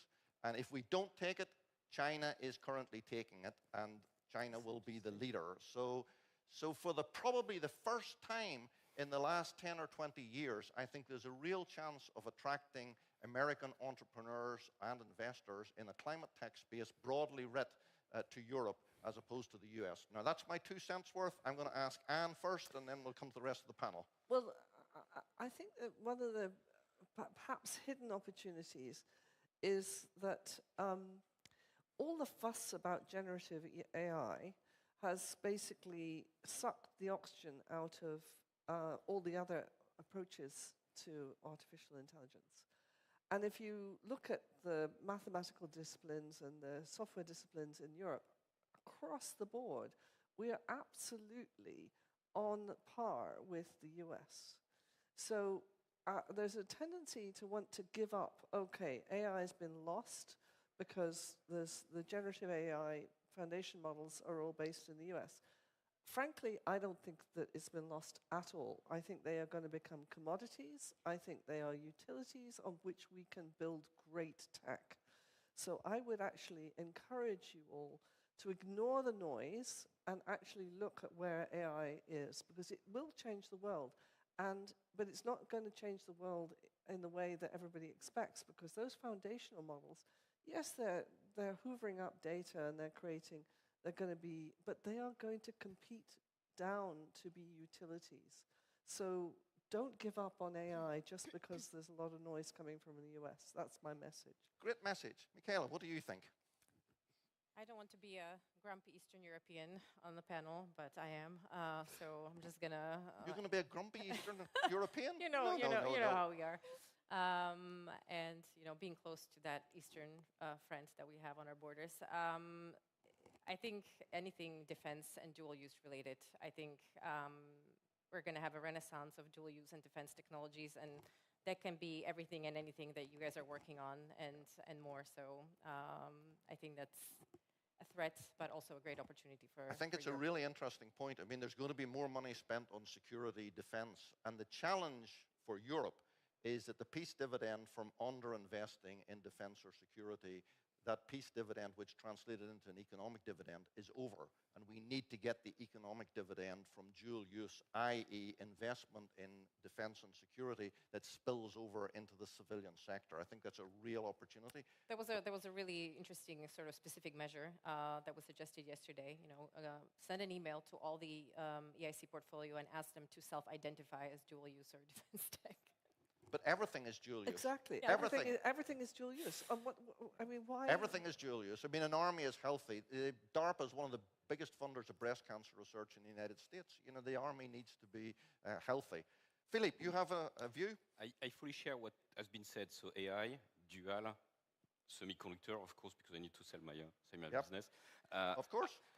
I would like to officially thank Mr. T, who is our best salesman. He gives us a huge window of opportunity to do something. We have the best engineers, we have the best scientists. Now let's ensure that EU does not become an incubator of US ideas. So we test in Europe, it's cheap because engineers are 4 times cheaper. And if it takes off, we, let's say, bring them back to US. So for this, we need a specific, let's say, specific capital. But with all the announcements we got in the past let's say, weeks. Let's say one of the derivatives of the French AI Summit was 300 billion for data center, 800 billion for defense, so which is very good news. But we just have to ensure that this money is recycled in Europe and not sent to US to avoid what happens 20 years ago in the internet days. Very nice startups in Europe, but most of the money went back to feed the GAFAM and to keep on, let's say, feeding the beast, which today is on the other side of the ocean and not on our side. And you wanted to add to that? I do. And there's something else I want to mention about, I really love the message of unity that came out, but there's another message, which is we need to be open for business in the way the US is closing down. And that means that we need to figure out how to do business with the developing world and the emerging markets. And given the way the US is behaving, it is actually a huge opportunity for us to reach out. And to your point about fintech, if you look at what India is doing in fintech, it is amazing. And we should be collaborating internationally and taking our place in the world as the trading bloc that is unified but also open for business. So that's a message I want to put. Great. We have a minute left. Who wants a question? Here, the lady in the side. Down here we go. And if you're quick, we'll take another one over here. So be quick. I'm super quick. My name is Mona Buzat. I come from Cluj, and my question is, where do cities sit in the future of the policies of EIC? Very good. Where do cities sit? And we're going to take another question over here. Where's the lady? There we go. Pass on the microphone. We're going to get a couple of questions here, and then we have 45 seconds to answer it. Thank you. I think that there is much more work to do from the demand side in sector where the final... It's working. It's working. It's working.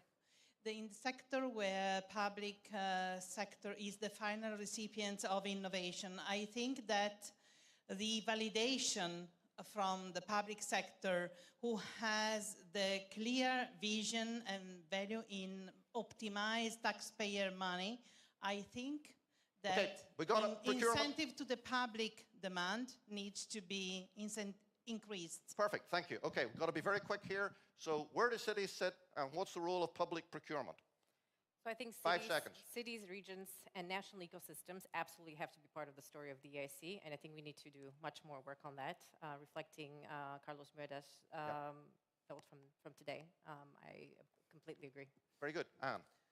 Cities have a very important role in creating convening activities and infrastructure. If you get both of those right, then entrepreneurs will come and build a cluster. That's what matters. Very good. Philippe? Public procurement, that's easy. US is doing it, China is doing it, Japan is doing it, with, for instance, the Rapidus program. So 3 words, European by Act. Very good. And I'm going to add a final sentence, and that is all agencies, including the EIC, run challenge programs. And most of the challenge programs around the world give a prize of cash. But actually, the biggest prize that the European Commission can give is either an order, meaning a procurement order, or a change in the regulation, or permission, because that's what governments in the European Union do. So if we really want to be innovative, let's run challenge competitions where the prize is permission to do something, a change in the regulation, or a procurement, a big order from the European Commission. And with that, we're over time. I'd like to thank the panel very much indeed. I'd like to thank you for asking questions. We're done. Thank you, Mark. Thank you to our wonderful guests. Go and have a chat with them, but not just yet, because we're going to kick things off in just a second with the EU Prize for Women Innovators. But first, we're going to re-rig this stage, so we're going to take a minute and give you a minute to get to know some people around you. So, do me a favor here. Humor me, friends. Look to your left. Everyone take a look to your left. Okay, take a good look. I realize you're looking at the back of heads, but look at the back of the heads. Look to your right. Beautiful back of heads, huh? Okay. Now, on the count of 3, I want you to turn and look at the one person you most want to create a partnership. 1, 2, 3, go. Where are you looking? Which head? I'm just teasing. Have a chat with the person next to you. We're going to be back in 2 minutes. Thank you.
Welcome back, friends. How was the morning sessions for all of you?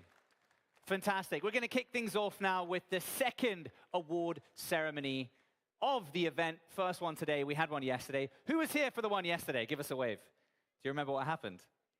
Anything can happen. That's not going to happen this time, but it was fun, right? It was fun. I won't explain what happened. Ask someone who was there. We're going to move on with the EU Prize for Women Innovators. And just before that, I'm going to sing you a song. No, I'm not. That's not going to happen. We can see if the popular vote is later, and I'll sing you all a song. But this prize is 3 categories. We're going to have the EIT Women Leadership Award, Rising Innovators, and Women Innovators. All the finalists are sitting in the crowd right now. But first, let's see a little video of all of our finalists sitting right here.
For our finalists.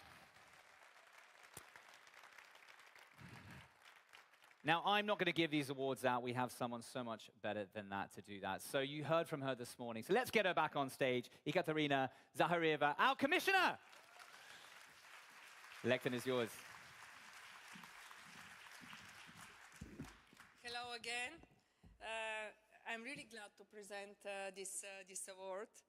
I think it's a great opportunity to celebrate the talent, determination, and leadership of remarkable women.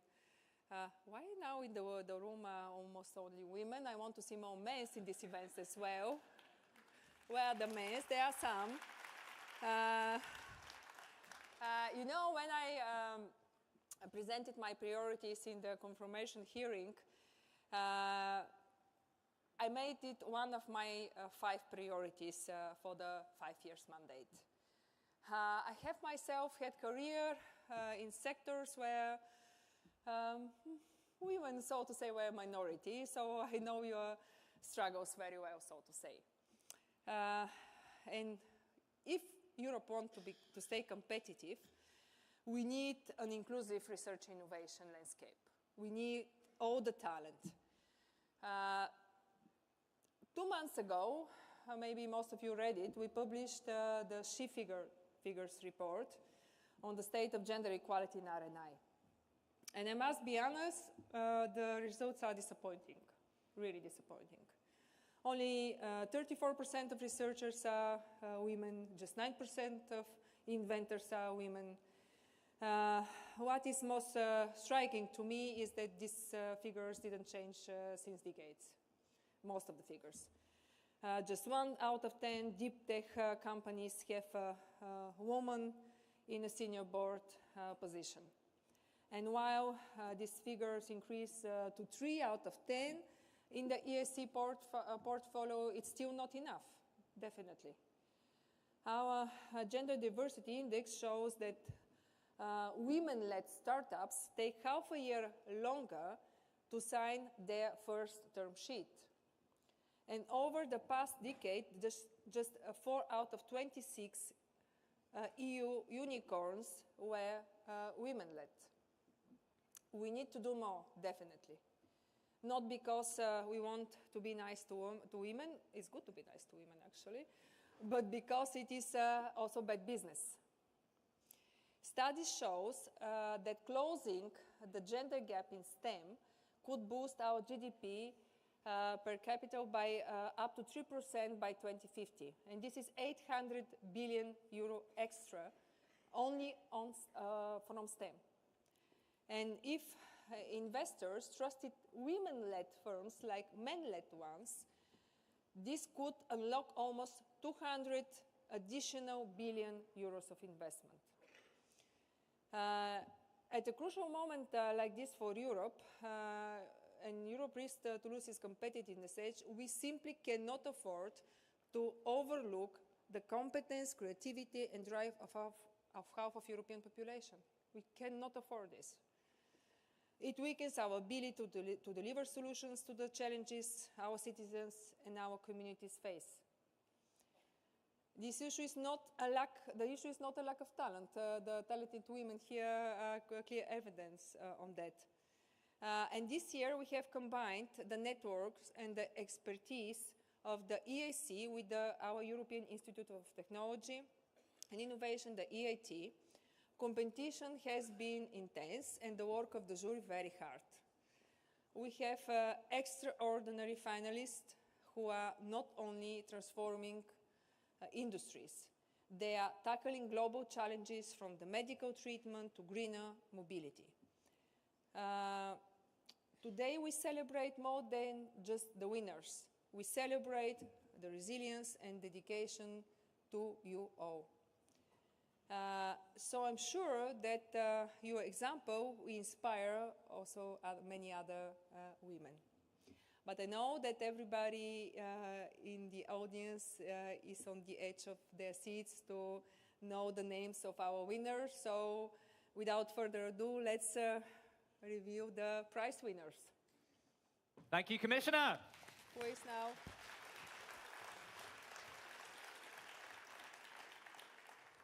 All right. Okay. Should we do this?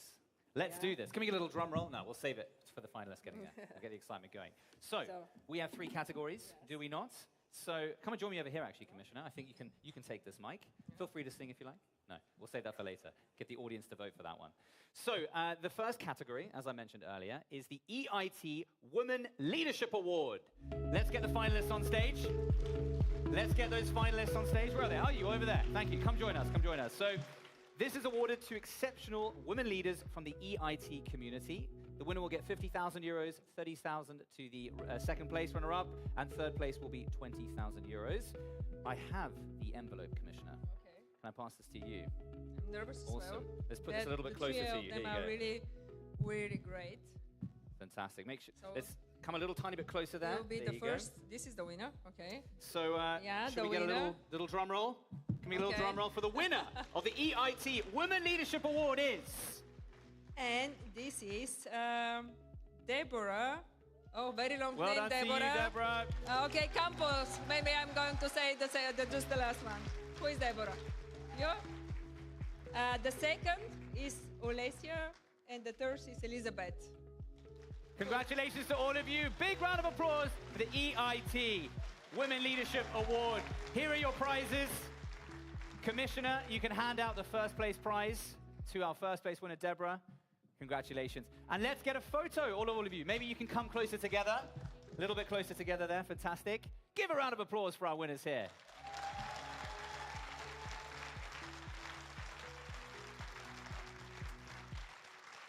Fantastic. Well done to you. Now, don't leave. I want to have a chat with all of you. Deborah, can I talk with you first? Do you want to grab the mic over here? Here we go. Let me put this over here.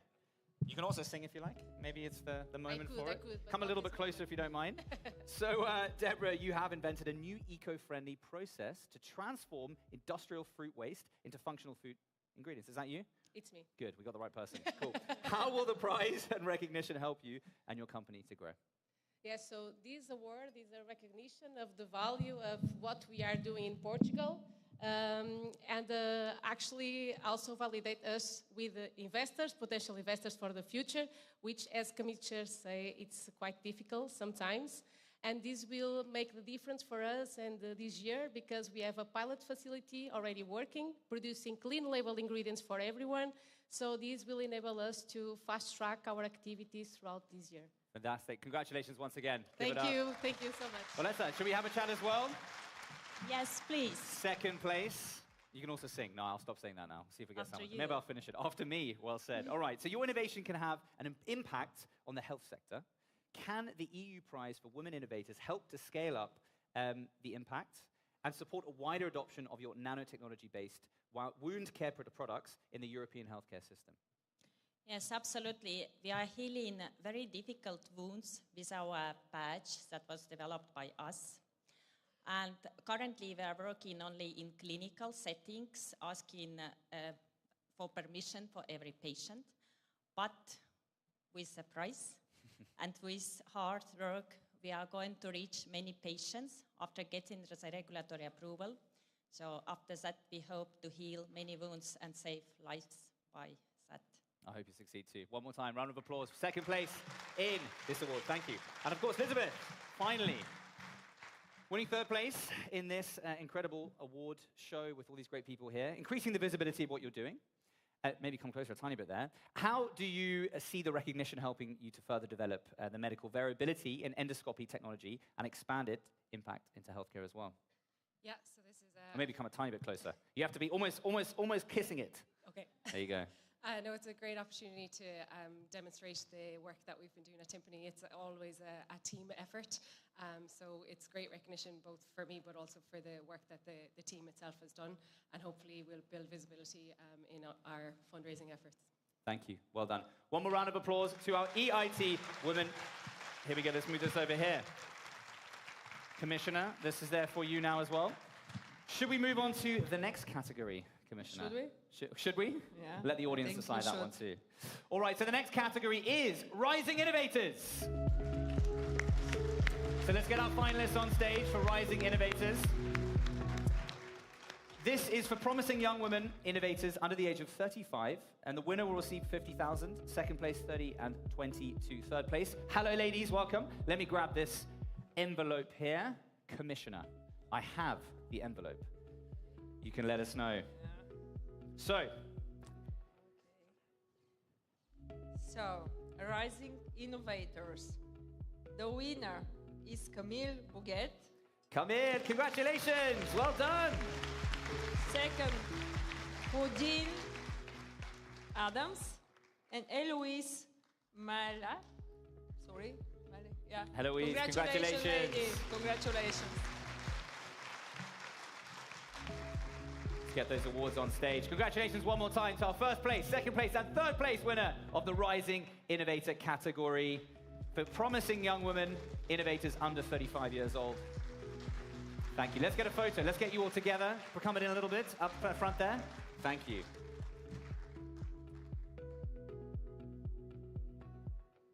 Fantastic. Thank you so much. All right, let's get this over. I want to have a chat with all of you. Come over to the stand. Whisper into it. Let's get the first place winner. Come in. Come on the front here. One more round of applause for Camille. Come on. Here we go. We have hands to clap for people. So, Camille, how does it feel to receive this prestigious recognition from the jury? And how do you see this recognition supporting your next steps and developing your impact?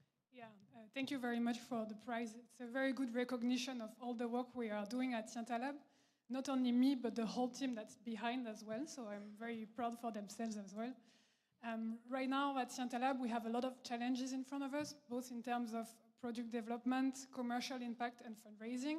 So my hope is that with the visibility that we get with the prize, we can achieve these objectives faster, scale Scientalab, and hopefully be role models in the future.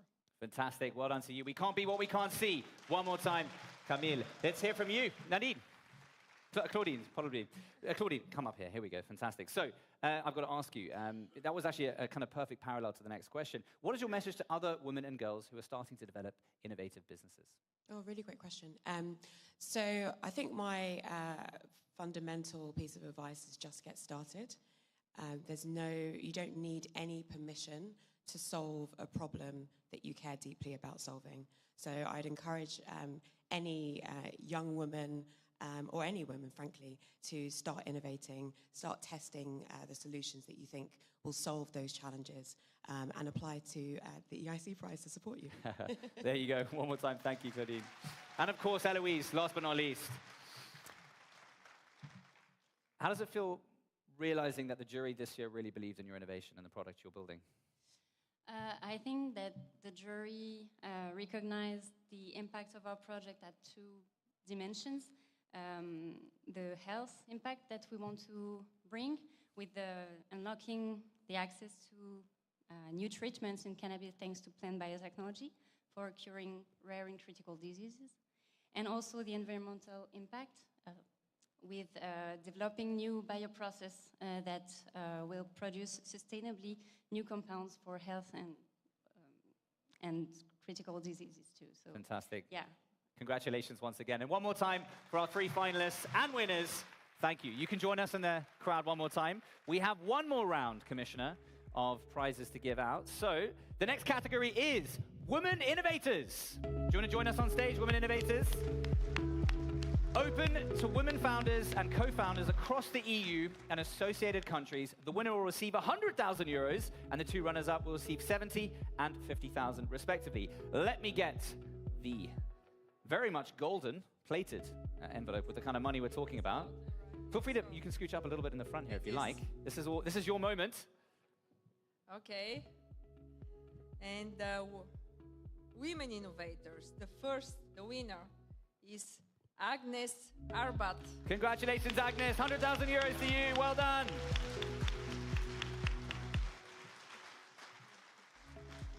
Second, Rona Dogner. Congratulations, Rona from Ireland, co-founder. And the third is Fanny Barde. Congratulations, Fanny. France and Belgium represented there. Let's get those prizes in and get a team photo once again. Here we go. You know the drill. Commissioner, how about you go in the middle this time? We can mix it up for the photo. Here we go. Thank you. One more round of applause for our finalists and winners of Women Innovators. 100,000 euros to the winner, 70 to the runner-up. Third place gets 50. Agnes, should we have a chat? Should I pull this over here again? So feel free to come a little bit closer, Agnes. Talk to your wonderful, adoring fans now, I think. Congratulations for them. You've got some fans in the audience. Well done to you. Thank you very much. How does this award reflect your journey and the people who have supported you along the way? Well, first of all, I would like to thank the European Commission for this award. I think it's very important for all of us, not just the finalists and the winners, but all the women that are innovating in all areas. So thank you very much for this opportunity. Secondly, I would say I'm deeply honored. And it's a great, it's a very important prize for us, and not just for me, of course, for all the OXO Life team. We've been working in female fertility for more than 10 years, and having this prize acknowledge and validates all the hard work that the team has been performing all this year. So thank you very much. Congratulations. Well done one more time. Agnes, Bruna, should we jump on? Here we go. So what's the next step for the company, and how will today's award help you get there? Oh, wow. Well, thank you so much for this award. First, this is all in part to the dedication of my team and, of course, my brilliant co-founder, Emer. You know, this is an amazing platform for women and women-founded businesses. And the next step for us is scaling up, and that's a really big challenge for a manufacturing company, especially here in Europe. So, yes, we'll be establishing our first pilot facility this year, which is really exciting. I never thought I'd be in manufacturing. And, you know, we really want to raise awareness about what we're doing here in Europe and doing local manufacturing as well. So we're building a site, and we hope you will all join us and help us to fund the development of that. Will you follow? Yeah. Yes, they will. You got some team here. Fanny, do you want to come join us here? Thank you so much. Congratulations once again. So how does this award help further your mission and the future development of the company, and how can we use this as a platform today for you? Okay, thank you very much, the Commission, for the award. It's really a recognition of the whole career that I spent developing next generation battery.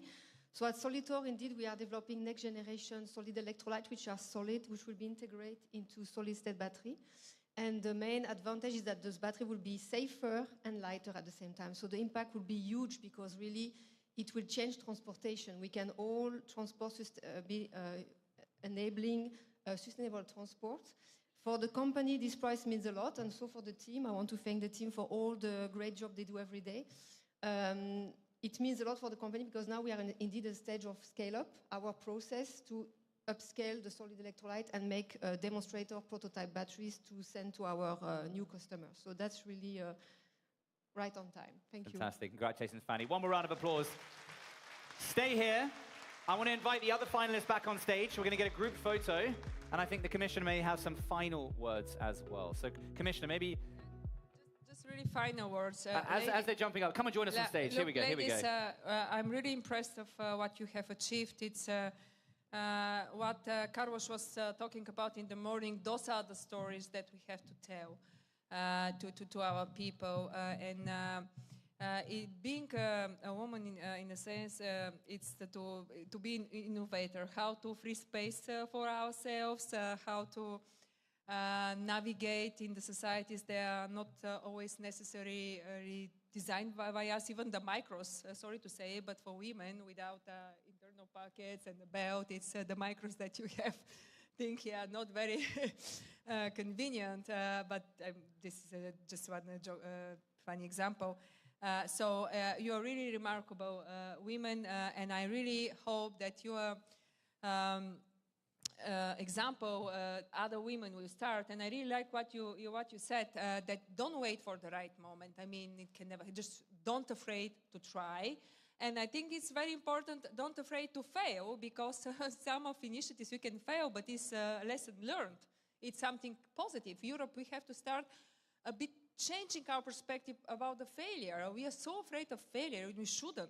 This is innovators, they have to try, they have continued to try. And then many of you, all of you actually did mention their teams. Surround with nice people, clever people. It's a teamwork. So I'm also very grateful for my team in EIC, in my cabinet, in the DG, who did organize this great event. So Europe sees you, Europe is proud of you, and of course Europe will continue to support you with the right policy and with the right approach. So we are really proud of you. You are great. Let's get a photo with the Commissioner in the middle there. Fantastic. Thank you so much. One more time. We can clap for them as they finish. There you go. Well done to all of you. The three categories: Rising Innovators, EIT, Women Leadership, and Women's Innovators. Perfect. Thank you, ladies. Go and spend the money. Thank you, Commissioner. Don't go anywhere, friends, because we're going to go to lunch. And they're going to be back at 2:30 for awesome panel conversations that'll take us into the afternoon. You don't want to miss any of those. Go and make some new friends and learn something. We'll see you back at 2:30. Thank you.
Friends, we're back. Wait, hold on. How do I get over this? No, I'll go around. I'll go around. You're not going to catch me on camera jumping over that. Welcome back to the second part of the afternoon. How was your break, my friend? Did you get some lunch? Did you eat well? What did you have? Tell us later. Save it. Friends, this afternoon's session is going to be exciting, exhilarating, and insightful, right, Kat? As it always is with you. Because we have some thought leaders who are coming in from all around, far and near, actually, as well, to intrigue all of you about different questions we posed throughout the morning session. How do we actually take steps forward to activate entrepreneurship, to support scaling of those businesses already on that journey? And how do we create a hub for deep tech innovation within the European cluster? As we heard this morning, Europe isn't just one group of countries and places. It's 27 small countries and some countries who don't know that they're small countries. I think Enrique said this morning, the former Italian Prime Minister. That was an insightful conversation for sure. But we're going to move on this afternoon to an even more exciting one because we're going to bring on in a second 4 dear friends. I know 2 of you exceptionally well, getting to know Simon throughout the day. Heard great things, my friend. So friends, warmest of welcomes for this afternoon session. Get that coffee energy over onto the stage because we're all going to need it. We have the wonderful Kat Berlongen, Chief Impact Officer at Content Square and EIC board member. Kat, come on stage. So good to see you. Come and join us over here. And we also have Bindi, who I've seen and known for so long. You're fantastic. Give it up for Bindi, European innovation expert and advisor and EIC ambassador. Also, Simon Scheffer, I've mentioned already, CEO at Factory. Simon, come join us on stage, my friend. Running this panel will be Andreas, acting head of the task force on startup and scale-ups and head of innovation policy and access and finance unit at the Directorate General. Cheers. Good to see you. Welcome. All right. Okay, ready to go. Good afternoon. Yeah. Let's wake up. Let's start this. So, Europe really is at a transformational moment. I think that's going to be part of our discussion. We are on the verge of change, whether it is increasing tariffs, whether it is disruptions in supply chains, whether it is military aggression on our borders. I think there is one narrative which is emerging quite substantially, and that is the role of innovation and the role of innovative companies. This is also the reason why the Commission has designated for the first time a commissioner dedicated to startups. And this is also the reason why she was tasked to adopt the first ever EU startup and scale-up strategy. This is what we will be discussing today. The timing is ripe because we are in the fully operational drafting mode of the strategy. And we will hear from our panelists on how they see what this strategy can do or should do for the European deep tech ecosystem. But before we do that, we actually have a commissioner who cannot join us physically, but he has kindly sent a video message that we will hear right now. So he is Commissioner Michael McGrath, the Commissioner for Democracy, Justice, and the rule of law, and also consumer protection. So let's have a look at the Commissioner's message. Good afternoon, everyone. It's Commissioner Michael McGrath here, and I do regret that I'm not able to join you at the European Innovation Council Summit in person today. This is an important event and a great opportunity to exchange ideas and experience between innovators and policymakers. Innovation is vital to all our daily lives, addressing important needs in healthcare, technology and sustainability, and it helps to connect communities globally. Enhancing EU competitiveness and driving innovation is at the top of our political agenda. And for the EU to be more innovative and more competitive, we must create the right business environment for companies across our union. And this means simplification, reducing burdens and supporting companies to set up and grow in the EU. An important proposal that I will be delivering is the 28th regime, which will help innovative companies to benefit from a single, harmonised set of EU-wide rules wherever they invest and operate in the single market. It will address the need for an EU-wide company legal status and important issues around insolvency, labour and tax law will be considered. This initiative reflects long-standing calls from across the business sector, particularly the startup community. As an example of this engagement, earlier this year, I met with EU Inc., who submitted to Commissioner Zaharieva and I their industry blueprint, which provides valuable input for this initiative. And we will have further engagement with interested stakeholders over the period ahead. And I will be working closely with my Commission colleagues as to how we can improve the business environment for innovative companies, from streamlining the corporate legal framework they operate under, to improving access to markets, skilled labour and the capital they need to grow. The company law element of the 28th regime will cover a wide range of areas, including company formation, capital, public disclosure requirements, internal organisation and cross-border mobility. And it will build further on online procedures and digital tools in EU company law.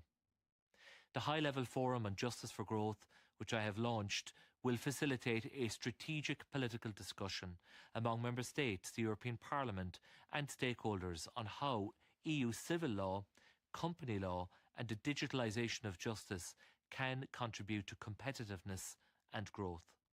And I will continue with broad consultations, including through an open public consultation in late spring. The most important voice to hear is that of the business community itself, in particular SMEs and innovative companies, about the practical day-to-day problems that they face. I am committed to listening to what businesses have to say and encourage you to actively take part in consultations and to share your experiences.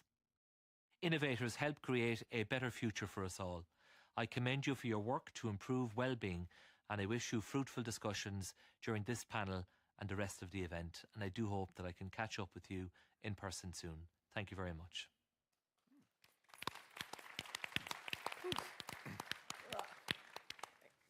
Excellent. So why is this important? Why was it important that Commissioner McGrath delivered this message? It is important because it shows that the Commission is really tackling this issue not only from the perspective of research and innovation, so your traditional silo mentality, but we are really applying here what is fashionably called a whole-of-government approach, bringing in all the instruments that can help startups and scale-ups grow in Europe. Is there really a momentum? Let's start with that, because also Commissioner McGrath mentioned there are a number of startups and SMEs saying this is really the moment for Europe to act. This is a decisive moment. Let's start with Kat. Do you think this is the moment for Europe to change? I mean, I think last year was the moment. The year before that was the moment. Maybe the year before that was also the moment. I mean, if we're being really honest, and you sort of like try to plot it across all the different crises over the last few years that have transformed the way that we see startups. And I don't know if, maybe I'm dating myself here, but, I don't know if anybody remembers, but it was not so long ago that we still saw startups at these sort of like cute little puppies or kids with hoodies eating pizza and playing foosball in the background, right? And that was the general image we had as startups, and and when people were doing policy, that's what they were thinking. And then, a series of things happened. COVID happened, and then suddenly we realized that startups had already penetrated everybody's daily lives, right? They were used to access healthcare, to entertain our children, to perform like basic financial operations and so on. And then the war in Ukraine happened as well. At which point you suddenly started seeing a peak in a lot of the questions on deep tech that had to do with security. So everything from agri-tech, climate tech, cyber, defense. And then now, I think if we were to quote the commissioner, now that as we've been let down by our longest ally, the way that we perceive startups, and I hope the way that startups perceive themselves has changed as well. Because now it's no longer about, it's no longer just about improving the business environment or making things more seamless or more fluid. Now it's about making sure we are consistently and quickly and immediately producing global market leaders. We're not talking about SMEs anymore. We're not talking about cute little startups. We are talking about the future of Europe, our ability to maintain what we call our sovereignty, or our ability to still make orders instead of taking orders. And what hangs in the balance are the kind of companies that we see at the EIC Summit. Thank you. Simon, what's your take on that? Is there really something which has changed? Is it really, are we creating new opportunities? Are the challenges being addressed? Should they be addressed? Is it a good time? It's a fantastic time. I would argue it's always been a good time, like you said. But it is a fantastic time, and I think the first time that over 10 years I've been participating in consultations, I think the startup community has been saying similar things, if not the same things, for a rather long time. And then happened the Letter report and the Draghi report. And I think that this created a sense of urgency that we did not have before in the room. And I applaud to that. I think that's exactly where it's at. I was recently part of the consultation, and I think what I said was, our survival instincts need to kick in. It's at that point in time. And I think the circumstantial evidence, both war as well as technological sovereignty, everything that is going on where we are unsure as Europeans how to define ourselves, I would speak to that's a fantastic opportunity. Because not only will we need to create amazing companies in order to balance the playing field, but also we will need to get together as Europe, and I sense that already. I think that's happening, and I think the first indications are out there when the memes of what Europe does wrong are overtaken by the memes of what amazing companies we have in Europe. Bindi, you have been advising a number of startups. You're on the boards of several startups. Are they telling you it's Groundhog Day, or? In a way, it feels a bit like that. And I'm going to start with a history lesson, because I was one of the first board members back when the initiative launched end of 2017. And I'll never forget the slide that was shown to us at our first board meeting, that the top 25 tech companies, or back then as we called it, internet-enabled companies on Earth were either in the US or China.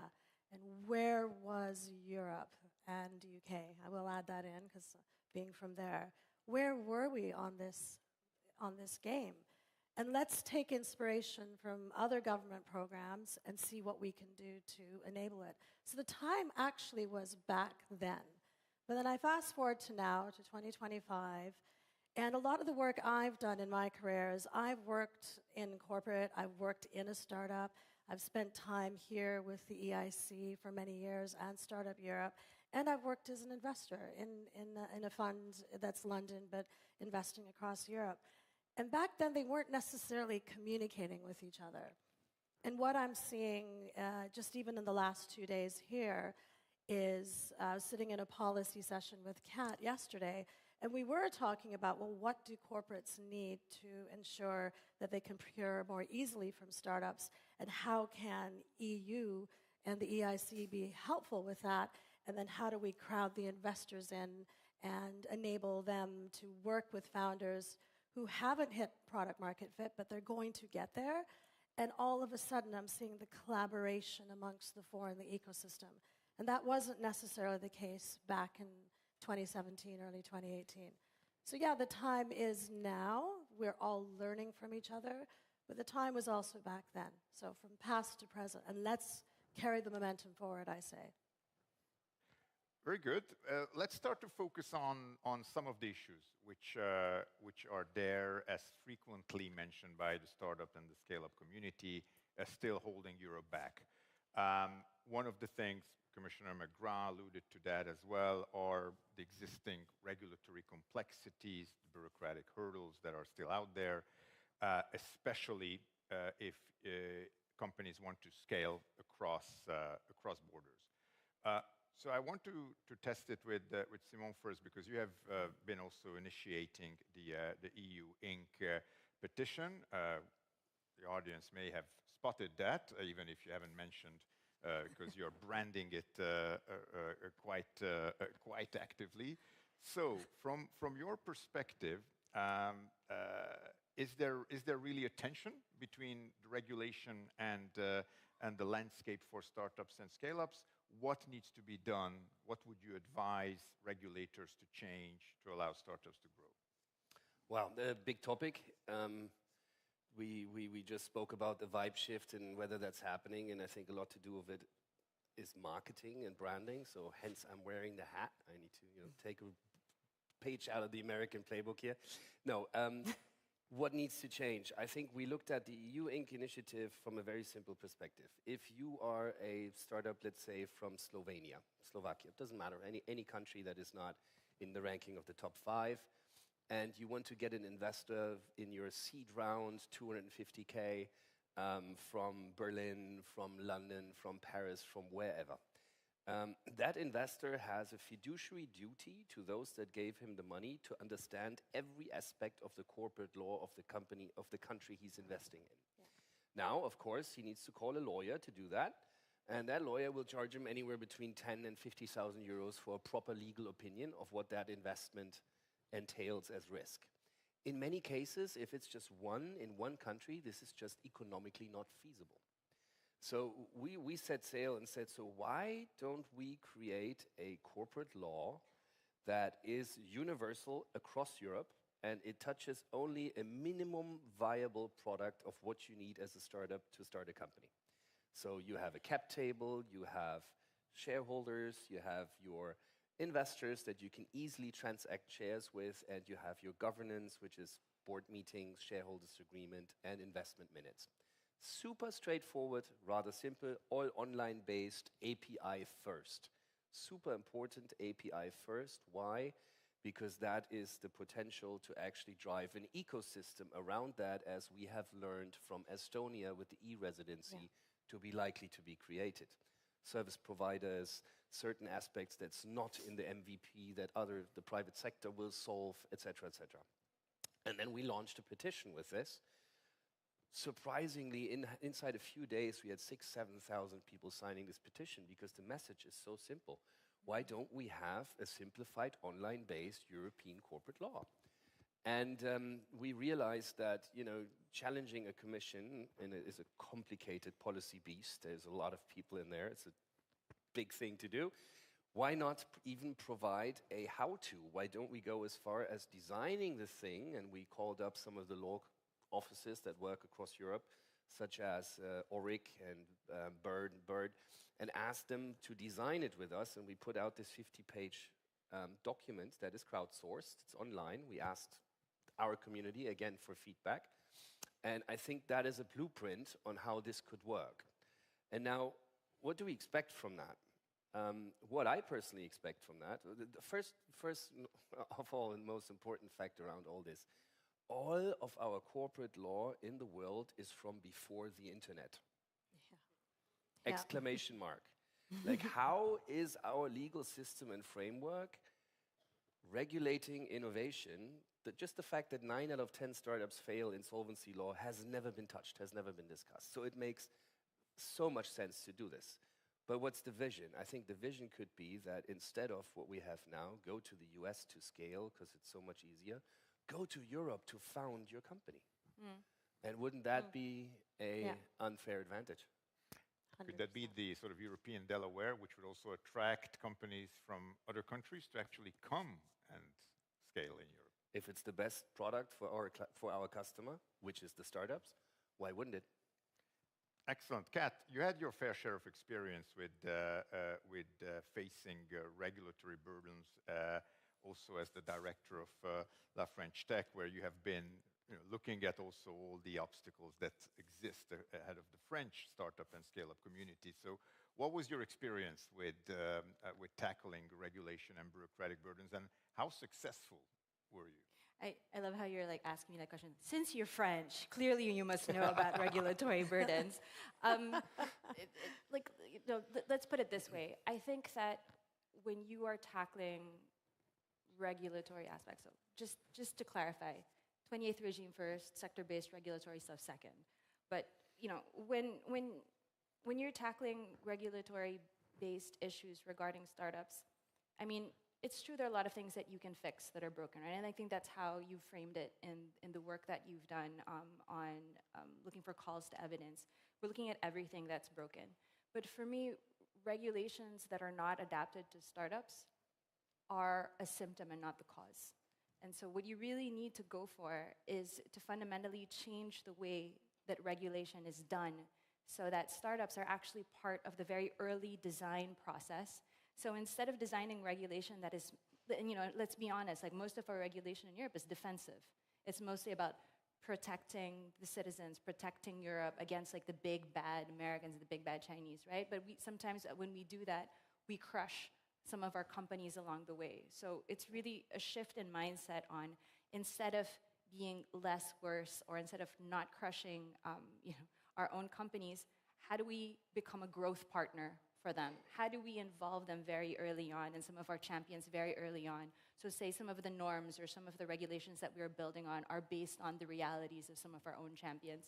How do we keep that dialogue going? How do we have those feedback loops? How do we systematize the use of sandboxes and so on, and really sort of change that mindset as we move forward? Are you suggesting to do some kind of a systematic innovation stress test before new legislation is put in place, or existing regulation to be regularly overhauled based on that? I think there are lots of pieces to that, right? And if we're really honest, the first piece is cultural. The first piece is cultural because we don't think of regulators as growth partners. We don't think of standard makers as growth partners at all. So the first step is thinking of them as sort of part of the entire arsenal that the EU has to move the startup ecosystem forward. And that's super important. I think that's mostly an exercise of leadership and cultural transformation. And the second part is design. And Simon is talking a lot about how they're designing the platform for the 28th regime. And if you look at it, a lot of it is your sort of basic product management, product design principles. And the question is, how can we take the best of that and incorporate it into how we design regulation? Because at the end of the day, it is a product that is being used by users that has an intended consequence. And so since you want me to talk about France, we did have something like that. We called it a smart regulation, surprise. And so it was used from everything to say like drafting some of the first regulatory basis on cyberbullying and online crime, for example, where we sent our regulators to Palo Alto to work directly with Meta on it. Things like that, where they come in really early. We have something called the French Tech 120, which are France's top 120 companies. We've also identified sector by sector some of the top companies in climate, in AI, and so on. And they actually also have privileged access to some of the regulators very early on, which are facilitated by their, what we call like the startup success managers or their account managers, to facilitate the dialogue. Excellent. And you mentioned smart regulation, and I think there are some in the startups scale-up community who are saying that, listen, actually there are some regulations which are quite helpful. Without regulation, you would probably still have 27 national incumbent telecom operators in the EU. You would probably not have still a unitary patent. So I think it's the smart regulation approach, but I wanted to test it with Bindi, how you actually see that. Is there sort of indeed a good regulation, and what would that be for the startups? Well, actually, I'll use an example from the UK that I have seen working fairly well. Obviously, the open banking standard was born from thinkers from there, but they were thinking about how that applies across Europe. But I'll call out the regulatory, the sandbox from the FCA, so the Financial Conduct Authority, and how they engaged with startups over the last many, many years. So when crypto was a thing, there were crypto-based startups working alongside the regulator in-house, pushing the envelope of what the regulation should be. But the regulator was also there spending time with the startups going, this is where you might go wrong. And so they were kind of collaborating with each other. So, and we talked about this as in our prep for the panel, sandbox are just the start, right? It is, again, and I go back to my message from my first comment, it's about the collaboration and understanding each other's languages. The language of the regulator and the absolute innovative capabilities of the startup to push the envelope, and how do they learn from each other and grow and move forward.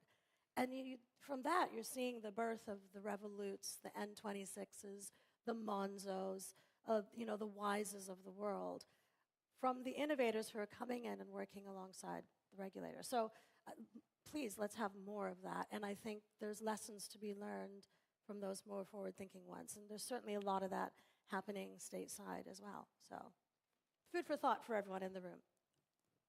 Excellent. Let me stay with you, Bindi, because we touched upon regulation, but of course that's only one important aspect of helping startups and scale-ups grow. Another big challenge remains access to finance. And although there has been quite some progress in the recent years, including also the establishment of the European Innovation Council, and quite some development in the European VC market in the last 8 years, the European VC market is actually growing twice as fast as the US, of course, starting from a significantly lower base, but still there is a huge growth potential there.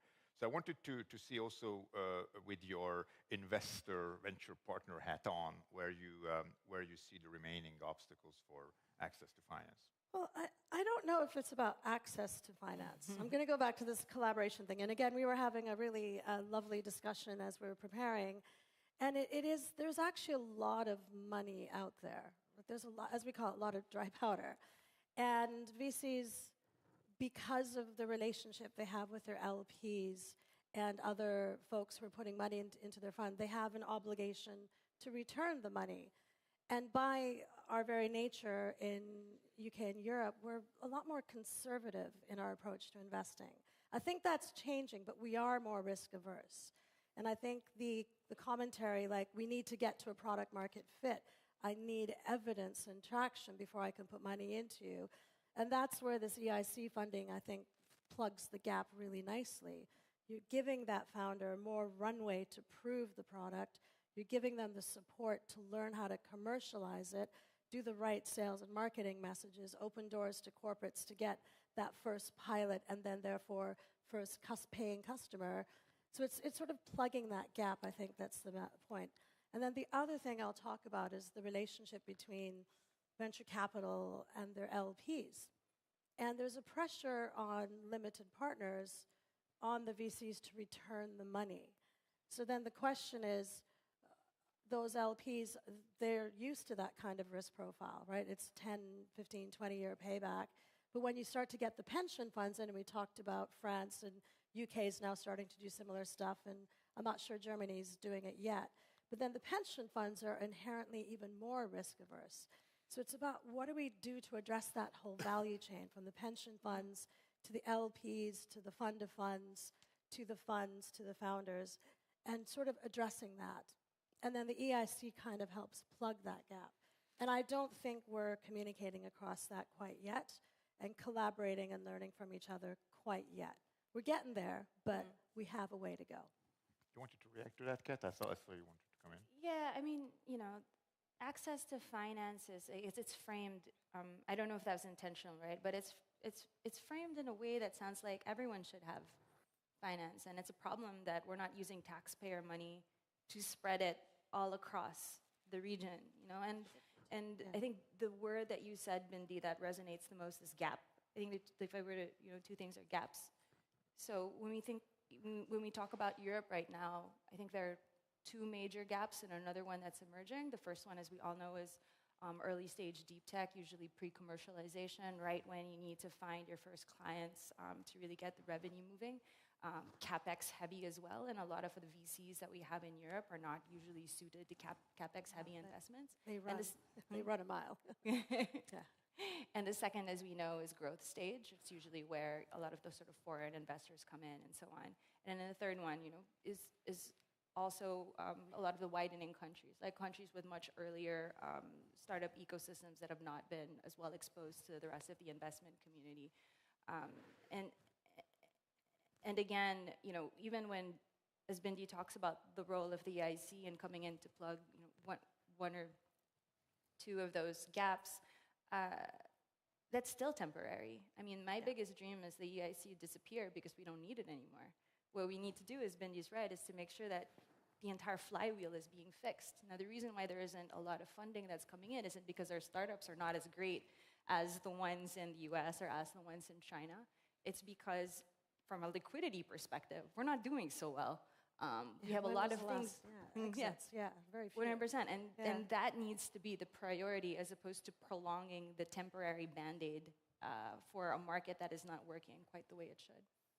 What would be your recommendations for for both European and national policymakers on the issue of risk averseness and what keeps away mostly institutional investors from the VC asset class in the EU. We know that 0.02%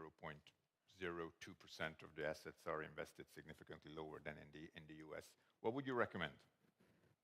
You're asking me. Essentially, all three. Yeah, I was like, why don't we start with Simon? I was like, you had some great calls.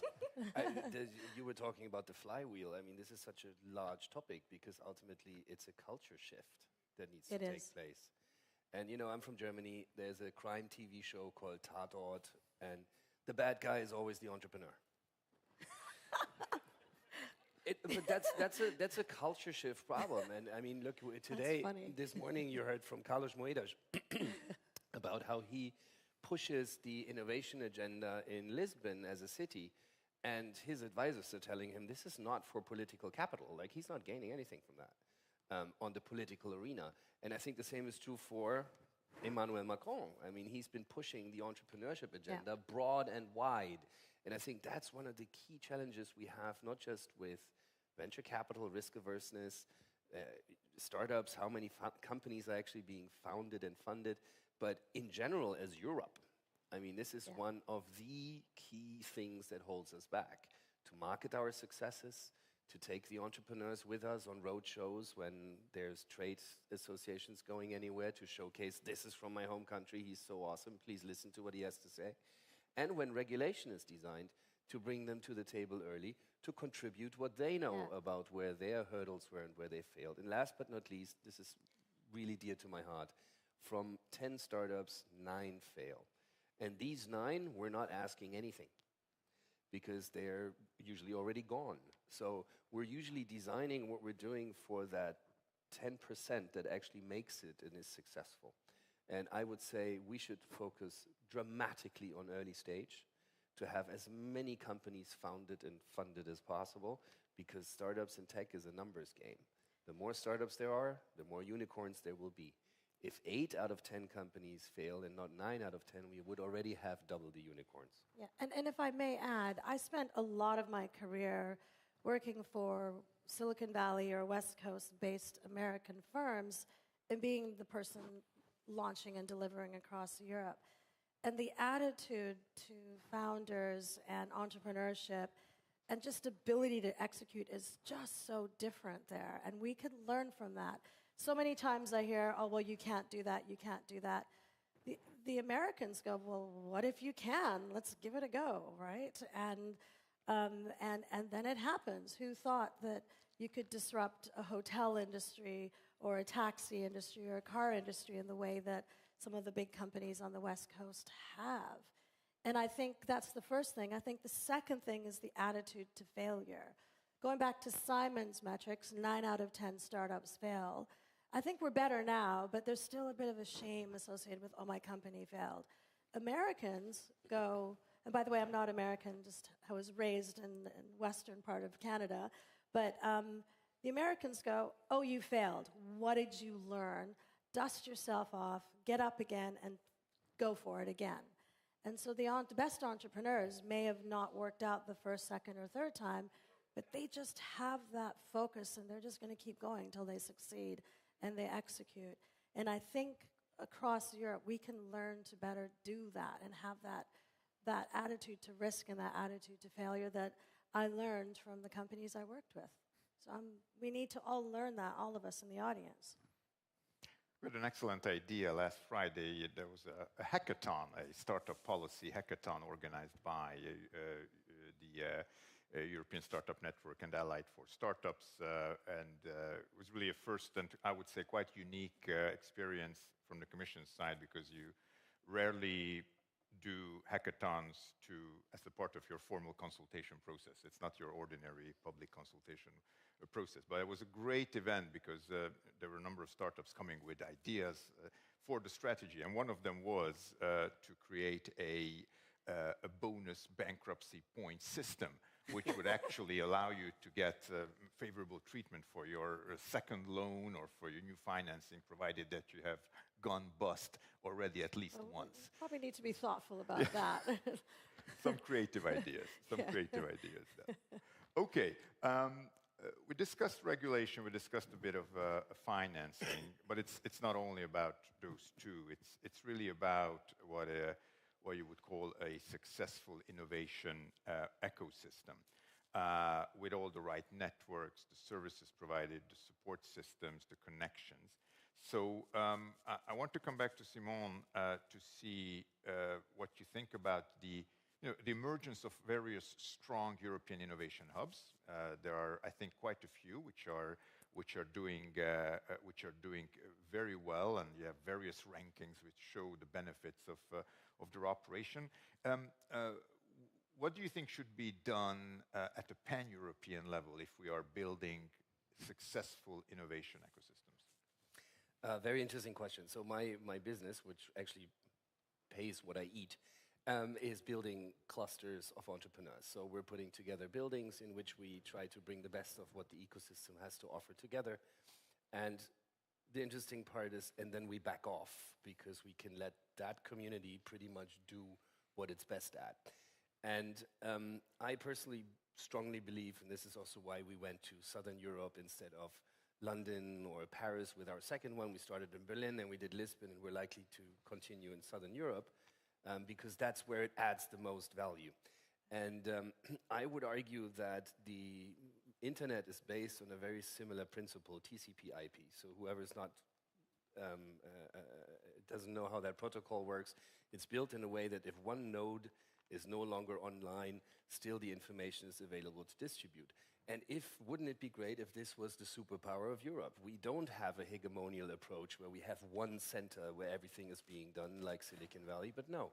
We have a multicultural version of that, a network of nodes across Europe in which we cluster the best of what we know and then help them to communicate with each other. And I think that's a role the Commission can very well play. And I would go as far as government should build real estate, but that's a whole new panel. Excellent. How would that work? Say a few words about that. Well, so space is an extremely expensive commodity. And I see the starting of a company as a very challenging act where you need to get a lot of things together in order to do that. And one of them is an office, at least starting at a certain size. And what we learned with building our business with Factory is that clustering people clustering entrepreneurs and innovators has such an enormous impact on the surrounding.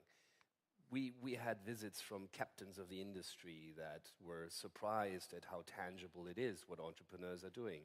We had academia figure out how entrepreneurs are so different to researchers by being in touch with them. So creating an interface where actually the innovation economy becomes more tangible and not just this fluffy thing with bytes flying around and nobody really knows what it is, I think is an incredible advantage, and the key to that is space. You might know that the Commission actually has created a housing task force with the intention to address problems of affordable housing, which is a major social issue in the EU. Would you suggest that the mandate is potentially expanded of the housing task force to also look at ways to provide physical space for startups? I would limit it to early stage because it's about where you start, not so much where you grow. That's when you're more successful and have limitless capabilities. But there's an interesting thing happening around our place where we live. The borders between living, working, so it's called the third place, is all getting a bit more fuzzy. And I do believe that your work culture with your daily life is very intertwined nowadays. So I'm rarely offline and I'm working most of the time and I have the capability to do that.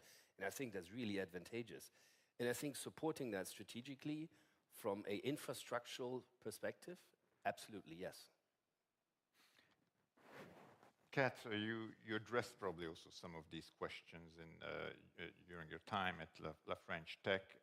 Broader discussions on ecosystems also relate to access to talent.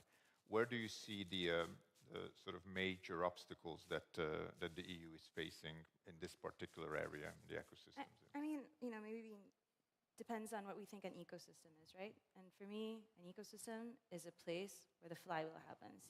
You have a pool of talent, they launch companies, those companies, some of them fails, they can launch companies again, some of them will succeed, they'll exit. When they exit, they're able to re-inject capital, talent, know-how, experience, everything back into the ecosystem. This happens over and over and over and over again until you get a compounding effect that are what we call our powerful hubs.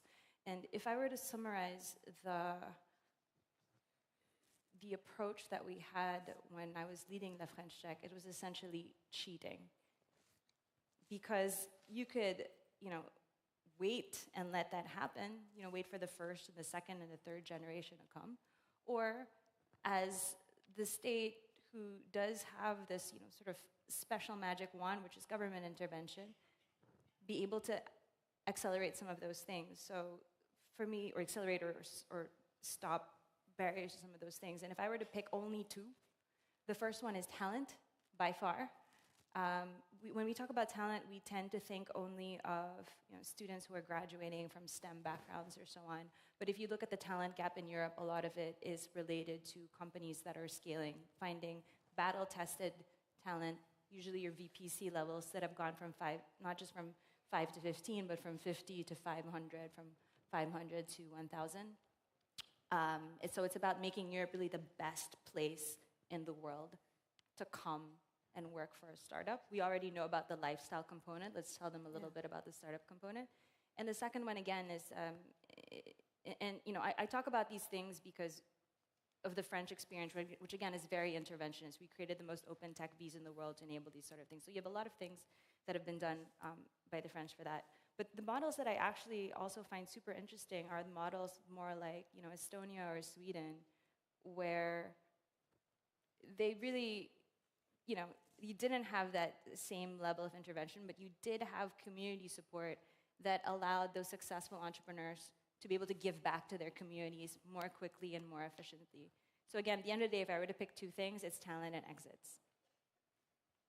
You want to talk about, I know you talked about real estate, and just because I had a baby also, I gotta say, man, none of these places are adapted for moms, right? We're always thinking about, when we think about founders, right? We think about these young, fresh grads. Parents. We don't think Can about... I say parents? Okay. Baby moms who are breastfeeding also need special facilities. But yeah, but it's true. It's like when we think about how to design ecosystems, it's not just about more, it's about how and what those ecosystems signify and how they better reflect European values. Ecosystems at the end of the day are places where we live, grow, raise our families, and all of those things need to be factored in. So, Bindi, if you're approached next time at a major startup conference in the US, lots of investors, highly skilled individuals are running around and they're asking you, so why should I come to Europe? Is there something that I should benefit from there? What's in it for me? They're already coming. I mean, that's a fact, right? Mm-hmm. I cannot tell you the number of folks I'm seeing stateside who are landing in Lisbon. There's a ton in London. I actually do a keynote on the history of the London tech ecosystem because we are the third largest in the world, and it's valued at 1.1 trillion as of the beginning of last year. And that's insane compared to what it was. So I think if you build it, they will come, to quote a movie. I think, Simon, I know when I go to Berlin or Lisbon, I love landing at factory, and I know I can just hang out and I'll find people there.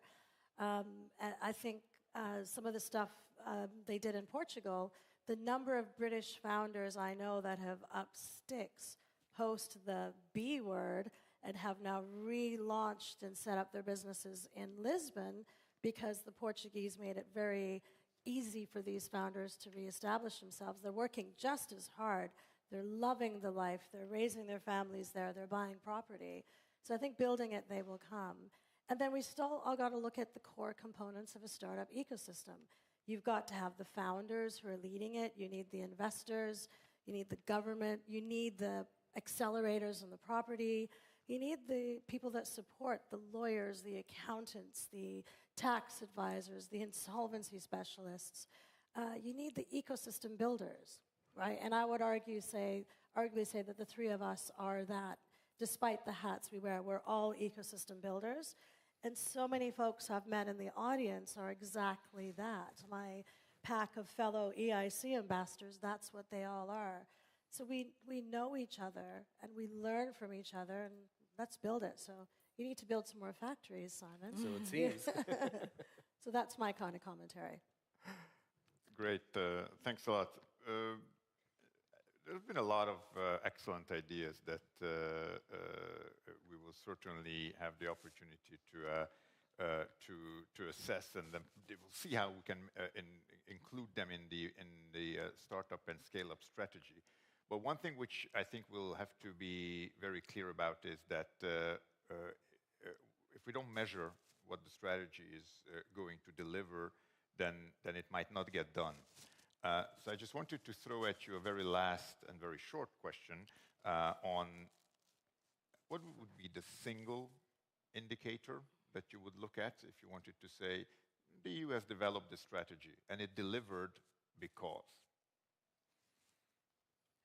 I don't know. What's the goal? You tell me. What should be? What's the goal? And I'll give you the metric. What should be what's the goal of the startup strategy, right? Like, I mean, I think that's it. Because if you ask me what I think the goal is or should be, I mean, it's not about supporting startups. It's not about, accelerating fundraising velocity. It's not about, not about having more unicorns, certainly. I think it's about making sure that Europe has global market leaders that can shape the kind of future that we want and shape it for Europeans. And that, at the end of the day, is at the very end of the flywheel. And you can only really measure by metrics like, percentage of global market share, sector by sector, percentage of global market share. I mean, these are funny because these are not metrics that we look at all, because they're so far along that we don't even think it's possible, that we don't even hold ourselves to that kind of level of ambition, that we're still measuring all of the little milestones along the way. Yeah. But I think at the end of the day, if that's the goal, then that's what we should be looking towards. Simon, what's your take? Oof, there's so many factors. First trillion-euro company, I could say. Here. The amount of startups funded and founded would be a way to grasp it. But I would say one of the key challenges I see is that entrepreneurs usually don't care about policy. They're saying, leave me alone with this because it's not for me anyway, and I'm just trying to build my business, and I'll deal with it when I get there. And maybe this is the vehicle with which the European Commission can gain the trust of the entrepreneurs to actually really involve in policy, finally. I think we're exceptions by doing that. There's not so many that are really keen to work in policy, and that should change because it's the framework we all work in. I think for me, I'm going to go back to the flywheel concept. And there is a slide, Atomico, HSBC, and ORIC do an annual Startup Europe report. And one of my favorite slides that I saw on that was probably 2 or 3 years ago, which is the number of startups that were founded by former employees of current European unicorns. And I loved that number. So we all talk about the historical Skype mafia, and 22 companies were founded from that. Obviously, Tavit went and founded Wise. Now, Wise have founded, former employees, early employees of Wise have founded 23 companies. And so what you're seeing is in the deal room as VCs were like, oh, that new founder was part of the early scale at Revolut. We're going to look at that because we know they learned from that initial scale. And then what we're finding is the founders of those companies are investing in their former employees. So it's this amazing metric of like startup mafias in Europe being a thing. And so let's grow that bigger. And I want to see 50, 100 companies founded from Wise and Revolut and, Zalando, all these companies. And to me, that's a pretty awesome metric. Actually, that reminds me of one metric that we actually used in French government because, again, the same situation that Simon was describing in the sense that we didn't see the biggest problem necessarily regulatory barriers or, visas or whatever. The biggest problem was trust. And the proof of that was that some of the most successful French founders have founded American companies, right? Snowflake, Datadog, and so on. And so one interesting metric that I think would be worth looking at more medium term, even though I still hold to the market share as the long-term one, would be the founder balance. Percentage of European founders that launch companies in, say, like the US versus percentage of, or number of American founders that launch companies here. And you can do that based on, with other countries, and also see in terms of the growth and revenue how that balances out. Yeah. Kind of like our export metric to a certain extent, export-import metric. Keep them here locally. Exactly. Very good. I think we do have to wrap up. I'll just take two messages home, actually two single words from the discussion. One is urgency, because I think that whatever we discussed in terms of things to be done need to be done very, very fast, probably faster than your normal policy or legislative cycle. And the other one is credibility, and the credibility in terms of the actions that need to be put forward and their expected impact, and credibility in the sense that they need to be devised hand in hand with those who are actually going to be affected or benefiting from that. So with that, thank you all very much. Sorry. Wait, I would not be able to go to sleep tonight if I did not say this. We talked about like startup scale-up strategy, and we did not mention the word execution. You got to deliver. It's nothing without. Because let's not forget, like ideas, even good ones, are cheap, right? At the end of the day, as everybody in this room knows, especially the founders, it all boils down to execution. Absolutely. So I put let's it under not forget credibility. that part. I have put that down under credibility, but I'm happy to have it a third category. Yeah. Great. Thank you all very much. Thanks. Thank you. Thank you, Kat. Andres, thank you so much. Grab a seat, guys, please. Thank you. All right, friends, don't go anywhere. We're going to carry on with two final conversations. And I want to pick up on that narrative, actually, because I joked earlier about encouraging, thank you, more people to do business showers. When a friend sets up a business, how can you support them? How can you support them with anything outside of capital if that's not what you have to give? I think the EIT and EIC should do something like that. Reward people who take the leap and try to do things like that. So we're going to run on with the next conversations. We're going to flip it. Cornel will come last. And first, we're going to bring on Stella Tkatchova, EIC Program Manager for Space Systems and Technologies. Stella! How are you, Stella? Good to see you. The stage is yours. Enjoy. Looking forward to hearing from you. Hello, everyone. So, it's a pleasure to have you here and to talk about our EIC space portfolio. So, I would like to share some insights about our space portfolio. SMEs and startups are changing the global space industry. Today, competitive driving forces are dominating the industry. Numerous launches of satellites, reusable launchers, in-space servicing and extension of lifetime of satellites. So, clearly, space exploration has brought numerous benefits. For instance, many of you remember that Apollo missions resulted in the development of more than 42 products, such as kidney dialysis machines, insulin pumps, wireless headsets. Today, navigation and SATCOM communications are essential to our daily lives. Optical, radar, and thermal infrared instruments are actually giving us essential data for monitoring climate change, fires, deforestation. We have almost 12,000 satellites in orbit.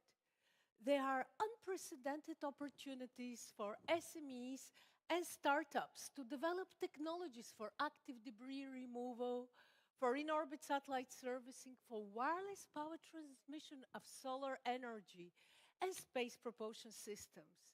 Yet, startups have a number of challenges. Space SMEs need to design, test, and successfully fly their hardware, and in parallel, attract customers and investors, and even rely on non-EU launch capabilities.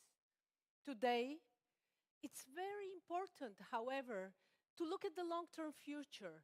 Mastering the use of in-space resources like solar energy and space debris will change the way we perform space exploration in the long term.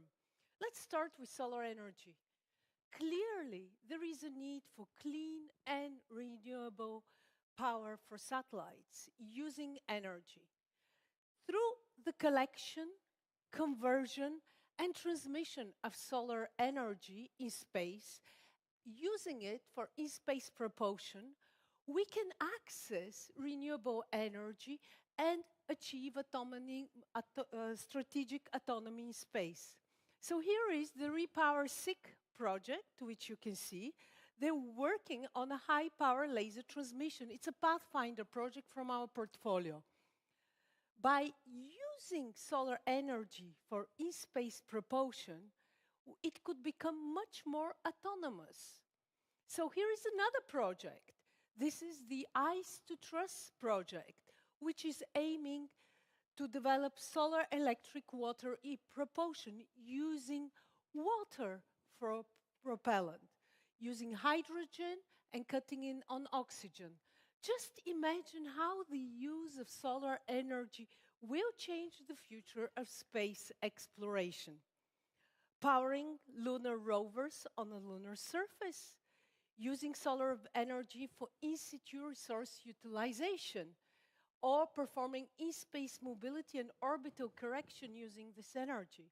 Now, but there is a big threat that is called space debris, and most of you have watched the Gravity movie and are aware of that. Current satellites are designed, built, and launched in space not to be serviced or repaired. They easily become space debris. Debris might collide with operational satellites and cause serious damage on satellites or endanger astronauts on board the space station. But they can also become a hazard for human population, air and naval traffic. Today, in 2025, we have more than 30,500 objects in space, leading to increased collision avoidance maneuvers of satellites, shorter lifetime of spacecraft, and growing costs for operations. There is clearly a long-term need for green, compact, and interoperable technologies for space debris mitigation, removal, and in-space recycling. So, imagine if we can develop these capabilities and have robotic arms, nets, harpoons capturing space debris, or having tethers, space lasers, which actually remove debris. Imagine if we have recyclers capturing this debris and in space recycling it. So, here are some more examples of some of these projects for space debris sustainability. We have the ETPAC project, using electrodynamic tethers to remove space debris. A project we just started as an idea from the Pathfinder and now is in transition, and they created their own spin-off. However, in our EIC space portfolio, we also have many others, like the Supreme one, using high-temperature superconductors for electric propulsion, or other projects like manufacturing solar arrays in space, or ones developing power conditioning units using their own manufactured semiconductors. Of course, we shouldn't forget propulsion technology, electrospray technology, ionic liquid electrospray propulsion. It just launched on the 14th of January, 2025. In our portfolio, we have more than 35 space projects, but we have more than 7 launches in the last 2 years. So, clearly, future space exploration will be driven by technologies such as micro-launchers, modular satellites, orbital transfer vehicles, all developed, tested by SMEs and startups. We are clearly witnessing the emergence of many new space companies in active debris removal, in orbit satellite servicing, in space mobility, and in space refueling. But it's important in the long run to master the use of solar energy and space debris, because they will change radically the way we perform space exploration. We'll have access to infinite energy and contribute to space debris sustainability. So, space missions are a cradle of technology innovation, space technology innovation. Thank you very much. Thank you, Stella. Thank you. Fantastic. All right, friends, we have one final fantastic conversation, so stay in your seats. Stay comfortable. We'll have a break in a second before you can all come back. Half an hour later for the session that I'll be running before we wrap the whole show up. How are we doing? How's those social batteries, by the way, everyone? Still in a good place? Okay, cool, good. Well, you're in the right place to sit, listen, and learn. We're going to bring on our next speaker to wrap things up for this session. He is a guru when it comes to founding the company called Lumen, CEO and founder of Lumen, Cornel Amariei. Nailed it. Here we go. Give it up for Cornel. Oh, he's jumping on stage. Hello. Look at this guy. What a legend. Where is my clicker? Here it is. Just there. Hello, everybody. My name is Cornel, and I'm the CEO and founder of Lumen, where we build glasses that empower the blind to live a better life. And I want to tell you my story today.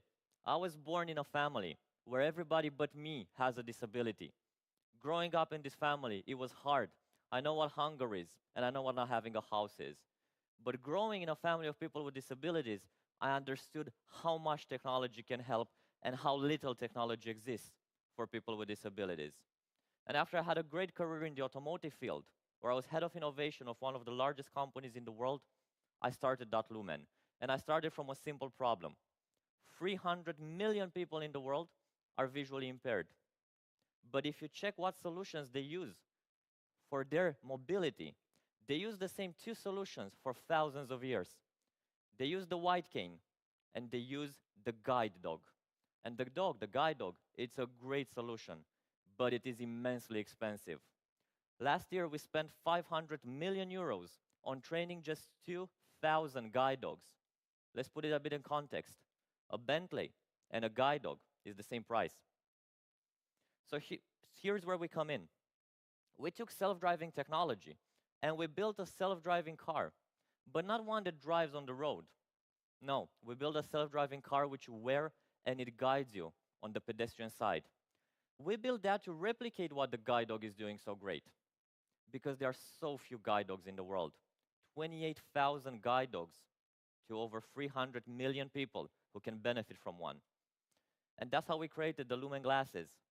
They replicate what the guide dog is doing, and to make a simple analogy, the guide dog works by pulling your hand. That's what it does. It pulls your hand, avoids you from obstacles, takes care of you. And the Lumen glasses, they do exactly the same. But they're not on your hand, they're on your head. So they actually pull your head.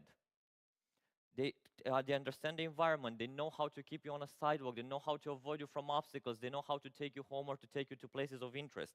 And this is already tested by more than 500 blind people. And I'll show some of the feedback.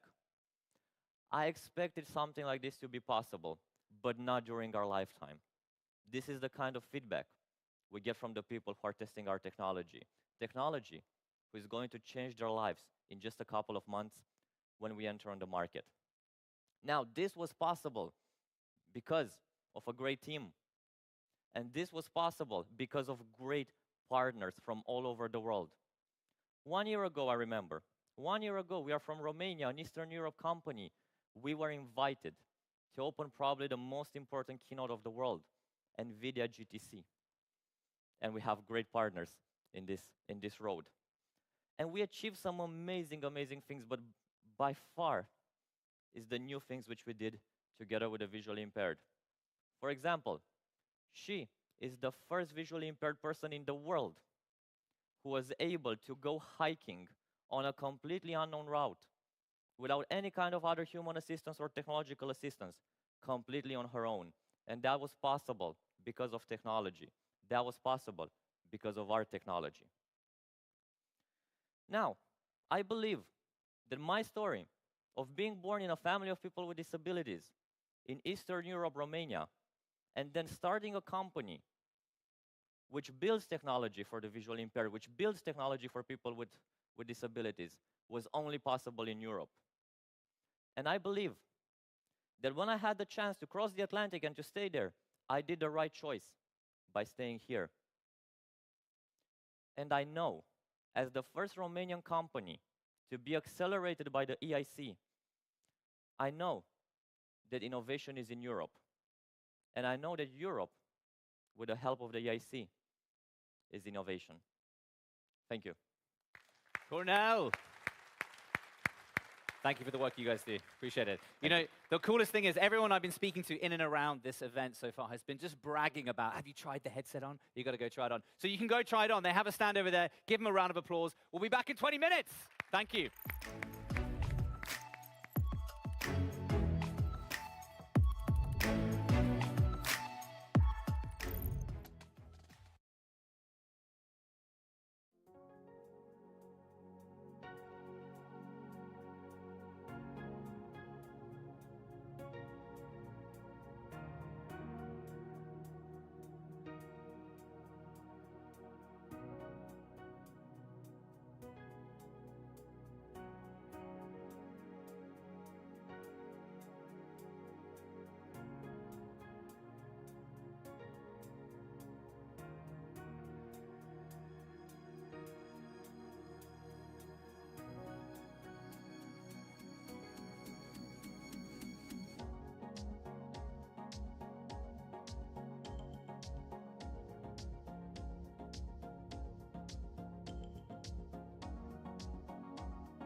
session of the day. You made it. Congratulations. Are we happy or sad about that? Don't answer that, actually. Don't answer that. Well, we always save the best till last. I would say that because I'm going to run this session, right? That's a nice and easy one. But have you enjoyed your day? Has it been fun, my friend? You've been taking photos. You've been taking lots of photos. Well, you know what we should do? We should pause for a second. I'm going to break with tradition, Robert. I'm going to do something a little bit different. Instead of waiting to the end to thank everyone involved, I'm going to do it right now while everyone is here and I have your attention and people aren't trying to rush out to the after party. So join me in thanking the cameramen and ladies and everyone who's put this together. The AV team over there, who've made us all look beautiful. The production crew, else, everyone who put this together. And of course, the EIC organizers. A lot of them are sitting over there, so give them a round of applause for organizing this, putting this together. I really get sort of, you know, South by Southwest, big sort of Web Summit vibes from this venue. I think they're doing a fantastic job to highlight what's happening in the European ecosystem. We need more of this. We talk a lot about comparing ourselves to the US, and we see how they do things. Bigger is better. Big warehouses. So I think this is a great example of things to come, and I look forward to the next year and the year after that when this thing will scale multiple times extra. So before we do that, we need to talk a little bit about sort of scaling European tech. So it's a nice narrative to close on this afternoon. We'll hear some closing words in a minute from Michiel and Marc, who kicked us off yesterday. We'll finish us off today. So we'll save that for about 30, 40 minutes time. But I'm going to bring on some great guests, and that's one thing this show has really done, is bring on thought leaders, policy makers, and innovators, right? We need every element of the ecosystem to create the symbiosis that is the European tech ecosystem. So we're going to talk a little bit about how to scale digital technologies going forward and use some real-life examples from some founders here today. So, friends, for the final panel of this afternoon, the discussion Scaling European Tech, please welcome Henna Verkunen, Executive Vice President for Tech Sovereignty, Security, and Democracy. Henna! How are you? Welcome. Thank you. Thank you. Have a seat. Come join us. And of course, two fantastic founders, Teo Peronen, CEO and co-founder of Alice and Bob. How are you, my friend? Welcome. Thank you. Congratulations. You have heavy pockets right now, don't you? 100 million raised, EIC funded as well. We'll hear more about that in a second. And of course, Julian, come join me over here, my friend. Sakar, founder and CEO of iGenius. Thank you, my friend. Come join us. Have a seat. So, we're going to do this free. I'll throw some questions out. We'll have a chat. So we'll get things going. But I'll kick things off with you, Henna. So, given your role in safeguarding European tech and sovereignty and security specifically, how do you envision scaling digital technologies while ensuring innovation aligns with democratic views? We've spoken a bit of that today. Are they mutually exclusive? Should they be combined? What's your opinion on that? Yeah, of course, in the European Union, all our digital rules, they are very much based to democratic values. So we want to make sure that all our everything what we are doing in internet, everything what is digitalized, that we have a safe and fair and democratic environment also when it comes to digital spread. So, for example, everything what is illegal in our societies, it's also illegal in internet, for example. And we have tried to base now our rules that they are risk-based. So those applications which are posing more risks, there is also more obligations, for example, mitigate and assess the risks, for example, risks they are posing for our democratic systems. But in the same time, I want to also underline all the time that in the same time when we have certain rules, that we want to make sure that we have democratic, safe environment, fair environment, privacy is respected. Also, when we speak about on our digital environment, now our main focus is very much that we want to also create atmosphere and environment that encourages innovations and investments, and that is something to where we are now focusing as a European Commission much, because often there is also fears that everything is, and not everything, but too many things are prohibited in our systems, or there is too much rules, there is too much administrative burden, and the people are not willing to innovate and invest in the European Union, and that we want to change. So we want to encourage innovations and investments, and we want to make sure that our rules are also innovation-friendly, and we are also implementing our rules in innovation-friendly manner, and we are supporting our SMEs and startups. We'll take a policy angle first. I like that aspect.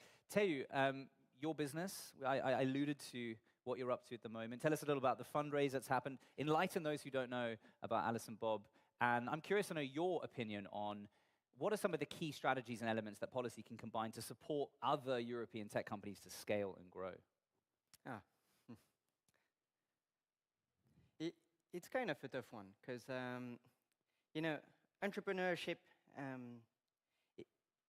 there is such a fog of war when you're starting a business, when you're moving into a new field. You don't know how things are going to play out. And so you as a founder, you're pushing a vision, a belief, trying to create a very defensible asset because you're going to fight with incumbents that are orders and orders of magnitude larger than you. In quantum, for example, it's a great example of that, where you have some promising and very energetic startups competing with some of the largest companies out there.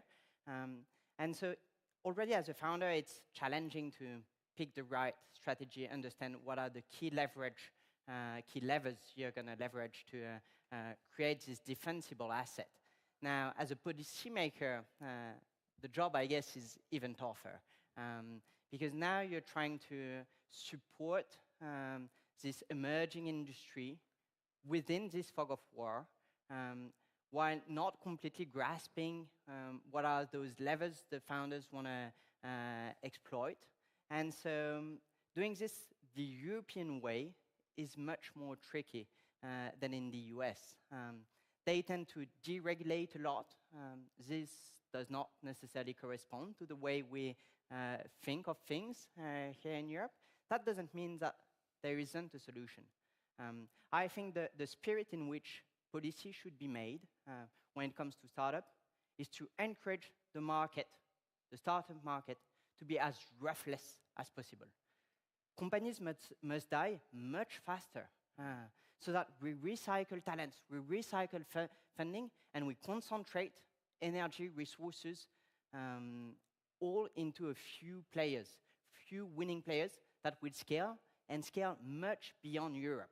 Because the challenge we're facing at the moment is that we're competing for the European market with players that have their backbone elsewhere, that can finance their R&D through their overseas market, which is extremely challenging for us. So I would definitely encourage policymakers to think about doing more public procurement, fewer subsidies, to encourage this Darwinism, this fast-paced recycling of talents, so that European leaders can emerge very rapidly and guarantee this sovereignty, because we have the assets to play and win this game. Yeah, well said. I'm curious, I want to get into that conversation of building businesses with policy as part of that, as a partner, if you will, right? You've just done that with your fundraise with EIC. And I'd be curious to know with Julian as well, you're just talking about, just off stage with me, this massive project in Italy, right, that you just launched. And tell us a little bit about what you're building out in Italy, and was policy part of that conversation? Absolutely. So we believe that there is not going to be a leadership in European AI without European infrastructure. Now, we all know we need to buy the chips from the US, but owning the infrastructure is the first step to actually build European AI. And then comes, how do you build it? What are the core values? And why do you build it? So for us, the how do you build it, it's important that we look at the needs of Europe and we don't just copy-paste that of another ecosystem. Some ecosystems build for performance. Other ecosystems should build for quality. If I had to pick one word for describing the European economy, whether that is talking about cars, food, or whatever, it's quality. Now we need to shift and have a strategy about how do we enable building quality powered by intelligence, not how do we manufacture intelligence and forgetting quality. So that why then leads you to actually start these projects in a different way. For example, you don't compare the size in terms of performance. If one ecosystem is investing hundreds of billions, it doesn't mean you necessarily need to invest the same. But of course, you need to be very scientific about what does it mean to be competitive. So at iGenius, we're building one of the largest supercomputers in the world, actually based in Italy. It's 115 billion operations per second, just to give you an idea. Does anyone understand what that means? You might have to explain that, Julio. Absolutely. So we can actually compress time because by making more calculations per second, so having a larger computer, you can actually train these AI models even with the personal computer you have at home. But that would take hundreds of years. So what these supercomputers do is actually compress time and enable you to iterate faster and be able to actually build larger brains that are smarter and that can help you to process data in such a way that you turn it from a database, a gold mine of information that sits somewhere in the organization, into a decision intelligence agent. And my last piece there is that once you have the infrastructure, once you have the strategy, then you need to focus on the core values. And I love the European strategy. We have been actually advocating and leveraging regulation as a competitive advantage because we believe that there has to be a mission for this AI. And if that mission is to cut time, to cut 15 minutes a day to shut down jobs, that's not an ambitious mission. We believe that this technology for the first time enables humans actually to increment and increase intellect instead of cutting time. So at iGenius we say we accelerate minds, not minutes. Because you can get junior people become senior. You can get senior people have superpowers. You can actually increase the productivity of the ecosystem, but most importantly, close the digital divide and the skills divide. Because now, by humanizing technology, by making it a human right, we can enable every individual to compete on a par. Yeah, well said. I'm going to throw a question out to the group as well, actually, and feel free to answer whoever would like to take it, or we can just spur on a conversation. And if you have a question, I'm going to pause towards the end, and we'll get some mics in the audience, and feel free to ask a question to anyone on the panel, all of us collectively as well. We'll get a dialogue going. But I'm curious, from the regulatory side of things and scaling challenges that come with that. We speak about this. You're in Italy now. We're in Paris as well. Congrats on the new fundraise, hiring new people. Is the US in mind? Did that change recently? I'm curious about where your minds think when you're both scaling, but from the regulatory side. So, the regulatory landscape in Europe, we can all agree, constantly evolving, right? As we heard earlier from Enrico, of course, former Prime Minister of Italy. What are the biggest challenges you face when scaling digital tech? And how might policy adaptations better support agile innovation in, without really compromising the core of European digital sovereignty? Henna, maybe yourself first, if you think about that on a hopefully a daily basis, right? Yeah, I think today earlier already you have been speaking about startups and scale-ups here. And of course, this is something that when we look new digital innovations, we have huge potential when it comes to our startups. And especially we heard about AI, what kind of developments there is, for example, in Italy. And this is a certain field where we are now taking action. So on next week in the European Commission, we will decide on our AI continent action plan. So we want to become an AI continent, and now what is that action plan? Yeah, we will publish it on next week, and it will be like... Spoiler. Any spoilers you can give us? You heard it here first, Summit 25. It's going to be a roadmap of what kind of actions we are going to take when it comes to AI. But of course, now first thing where we are investing, it's our supercomputers, like it was mentioned. So we have already made decisions that we are investing in 13 supercomputers all over in the European Union together with member states. So it means billions of investments. And the specific reason for that is that our startups, we have thousands of startups in the European Union who are working on AI, but often they are lacking access to computing capacity, as we heard. And that's why we are investing to computing capacity, that we can open up the capacity for our startups and also for our researchers to develop and train AI. So we will have 5 times more computing capacity in our supercomputers in this year time than we have now. And now we have already decided that we want to upgrade now our ambitions, and we want to also invest to so-called gigafactories, which are 4 times more powerful than the best supercomputers will be in the future. So we will open up also call for interest for that in the member states, that who is interested in. And there we are also building up private-public partnerships. Because in the European Union, we are often good when it comes to public funding. But as you know, as startup entrepreneurs, also that we often we are lacking access to venture capital. And that's why we are also working now with our Capital Markets Union in the European Union. So we just published our savings and investment strategy. And we are really trying to now remove the barriers from our single market and make sure that we have also access to capital for our innovative companies. So I think these are now very important fields when we look at challenges with our startups, which are really also hindering the possibilities to scale up in the European Union that often we are lacking access to venture capital, and also we are lacking single markets. So we are also trying to remove the barriers between member states to make sure that we have one single market here, which is easier to operate for our startups. And so I think overall, also we have to reduce red tape and bureaucracy from our companies. So we are very committed also to simplify the processes. And also when it comes to digital rules, we are currently going through all our digital rules. And we have promised that we will do a so-called fitness check for all our rules. And we will look also, because we know that there's overlapping parts and there's a lot of reporting obligations and bureaucracy. So we will cut all of that and we will simplify the processes in this year. How does that speak to the founders? Because I think, we talk about regulation and the bureaucracy of that. The encouragement to entrepreneurs is to be scrappy, right? It's to be a little bit all over the place until all of a sudden you're raising money and you have to sort of dot the I's and cross the T's. And did we ever sign a co-founder agreement?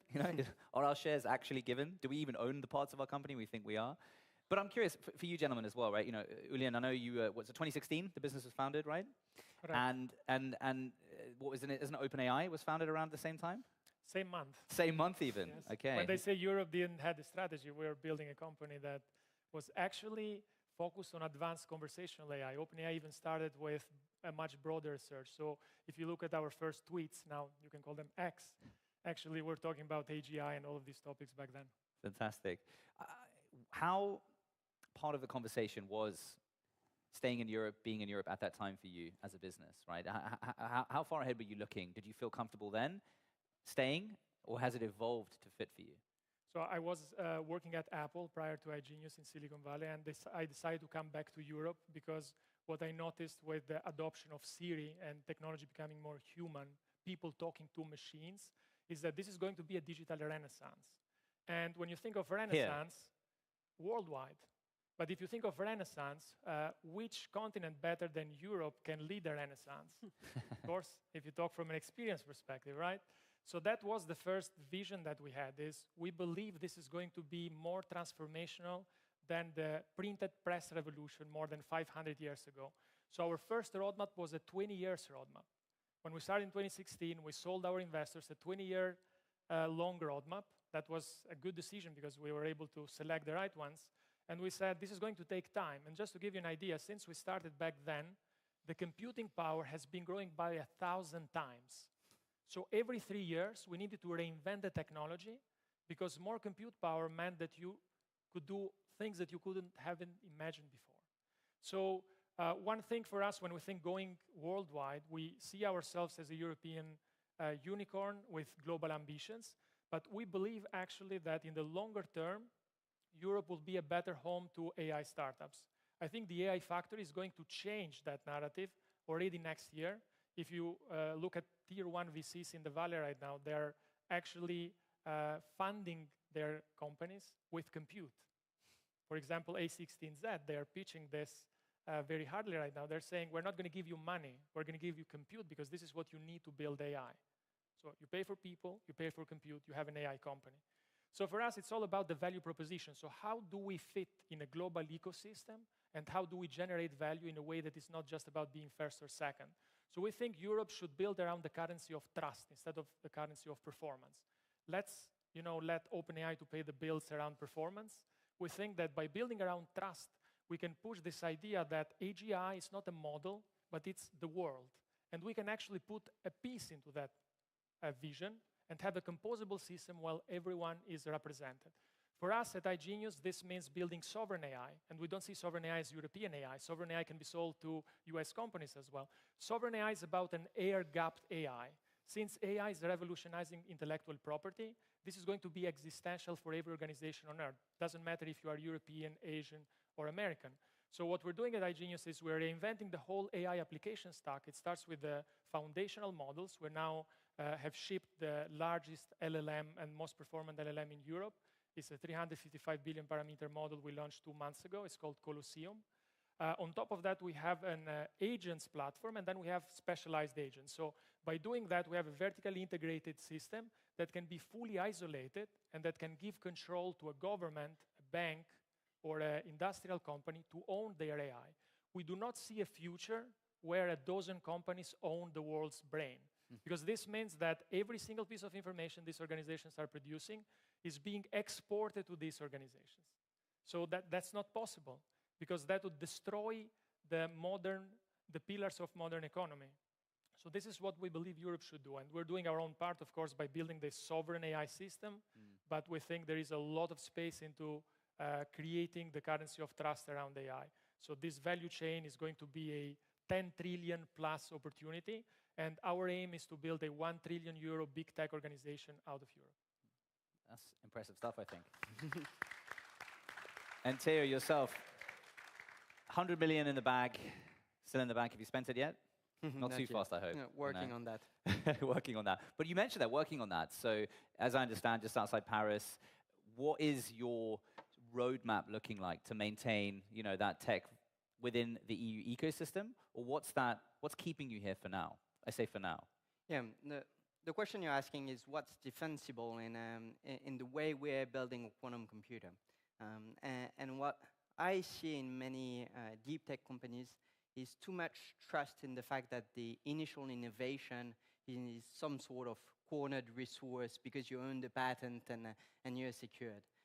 In our case, we do have a very strong initial technology, the CAT qubit, which is a new design of quantum bit that is meant for error correction, that dramatically simplified the design of the overall quantum computer by up to 200-fold. It's great, but that's only your entry ticket into the race. What's keeping us in this race is the innovation that we're deploying internally on how to improve faster than the competition or design, generation after generation, quarter after quarter, so that we survive the extremely strong Darwinism there is around compute. Compute is an extremely liquid resource. The minute NVIDIA produce a new generation of GPUs that are twice as powerful for half the energy consumption, everyone needs to update their infrastructure because of the change of OpEx and how it gets into the business model of the end user eventually. So this liquidity of compute makes it an extremely brutal field. So for us, the challenge and what we're working on is not to have, at one point in time, the best quantum computer, which we do believe we have at the moment, but it's to make sure generation after generation, by applying modern maths, by applying applied AI, if we want, it's just, in our case, making things differentiable and streamline the whole design and control process, making sure we do that. In Europe, because we have the talents, we're better than most at maths, and this creates an extremely strong capital efficiency for us. And so when we raised 100 million, half of it is going to go into machines for prototyping, for validating the models, the way we design, and the other half is going to go into growing the team and the processes. Because I think the main challenges related to the title when we're discussing scaling European digital technologies is where to scale. Not where geographically, but on what dimension. Because scaling for scaling is absolutely pointless. You need to make sure that the way you're deploying capital, the way you're scaling, serves the moat you're building around your defensible asset. And this is the absolutely most tricky part of designing a proper business, is how do you ensure that you're becoming more and more defensible in that aspect? Because the minute you're starting to succeed, they will throw everything they have at you. And so even if your machine is 200 times more powerful and lets you compete shoulder to shoulder with Google, and even if it's followed suit by AWS, you need to be bloody sure you'll be able to hold your ground. And so this is what we're spending this 100 million on at the moment. Well said. In terms of, we saw Google, what was it, I think, like 8 years ago, buy DeepMind, right? Which was a London-based startup out of Cambridge, I think it was, right? Yeah. Which was very early days. I think the first AI that could beat a human playing the computer, playing chess or something like that, they created, right? And they kept their offices in London, actually. Google DeepMind, I think they're in King's Cross and Pancras or something like that. They stayed for a very good reason, that the AI acts were being written at the time, and they were very progressive at that point in that. So policy was the reason that they stayed within the EU. then, at least. Now they're talking about shifting gears to other parts of Europe, understandably. What would either one of you do if you were policy leaders? I'm going to put this policy on the hot seat here. Let's have some fun with this, Hannah. What would you do if you were leading policy in your domains of quantum computing, AI today, differently? Or what would you do? What would you want to see the roadmap entail going forward if you both of you were in those seats, defining policy to help European startups scale? Yeah, should I? Yeah, please. Oh, you had an answer already, Ted, didn't you? No, I Came mean, ready for it. In our case, it's pretty straightforward. The kind of technological leap quantum is about. It's about guaranteeing the core the access to the core resource of tomorrow's economy. The compute is increasingly becoming the enabler of the whole economy, the same way the energy was in the industrial era. So for us, to bridge, as a field of quantum computing, to bridge the gap between today's first prototype and large-scale, impactful quantum computers that are coming around 2030, what we need is more public procurement. At the moment, as we speak, DARPA is announcing, the US Defense Agency is announcing a massive competition to procure the best blueprints towards large-scale quantum computers. This is what we need in Europe. It's global competition, at the European scale, to create those emerging leaders and fuel them between the time where they have this great technological opportunity and the time where the whole market materializes and the policymaker can focus on making sure it's for good and not just about making sure there is something to protect initially. Brilliant. So I think from a regulation perspective, what is already being put in place, it works great for us. We turned it into a value proposition. What we're doing is actually leveraging the regulation not as a limit, but as a way to scale safely. Because when we talk about regulation, we always think about limit for scale. Instead, it is scaling safely. We've been embracing that. If we have to think about the next step, we believe that Europe is not going to lead AI by building, iGenius, Mistral, Alice and Bob, and other companies like that into 1 trillion tech companies just for the sake of it. We believe that it has to match the needs of the continent, as the Vice President just said. So we need to look at how can we leverage this technology to elevate the capital markets? How can we leverage this technology to create the single digital market? Because if we can actually take the 50 industrial leaders of Europe, if we can take the governments, the European Commission through public procurement and turn those entities into technology companies, the growth that we'll be able to achieve, the efficiency that we'll be able to achieve would be an unlimited amount of resources for innovation. So then startups can surf literally on that growth. So if you have a car company go from a 50 billion euros market cap to a 500 billion or 1 trillion market cap, that growth is going to attract the 35 trillion euros of liquidity in between assets and liquidity sitting in European saving accounts into the market and then fund the system. We cannot think of creating startups artificially with public funding. We need to create the circular system that enables startups to actually to start and then grow. So this is the single next best action I would focus on. So identify those 50 traditional organizations in Europe and enable them to become tech companies and collaborate closely with the scale-ups. I think that would actually create the next generation of 1 trillion tech companies in Europe. Please. Yeah, so what we are currently doing, we are, like I said, we are investing to our infrastructure when it comes to AI, and really we are investing in computing capacity, but in the same time, when we are speaking about our supercomputers, we are creating them as AI factories, and it means that we are also bringing together talent and also data. And of course, data is now something we have to also work on in the European Union, because we know that we still have a lot of data which is not used, so we have to make sure that we have good access to data, also for the AI developers, and we are also working on that now. And then the third part is that how to make sure that our traditional industries, that they light some candles. Here we go. Carry on. that our industries and our public sector is also applying AI. So that's why it's important that we are bringing together our startups and AI developers with our very traditional industries, because only about 10% of our industries is using AI nowadays, and we know that they can be so much more productive when they are also using these new tools. So that is also something we are working now on, and we are also planning to open now different sectoral dialogues and discussions with the different industrial sectors, with automotive, with energy sector, also with the healthcare sector, that how we can support them also to use AI. And then, of course, the talent part is super important, because Europe is an aging continent.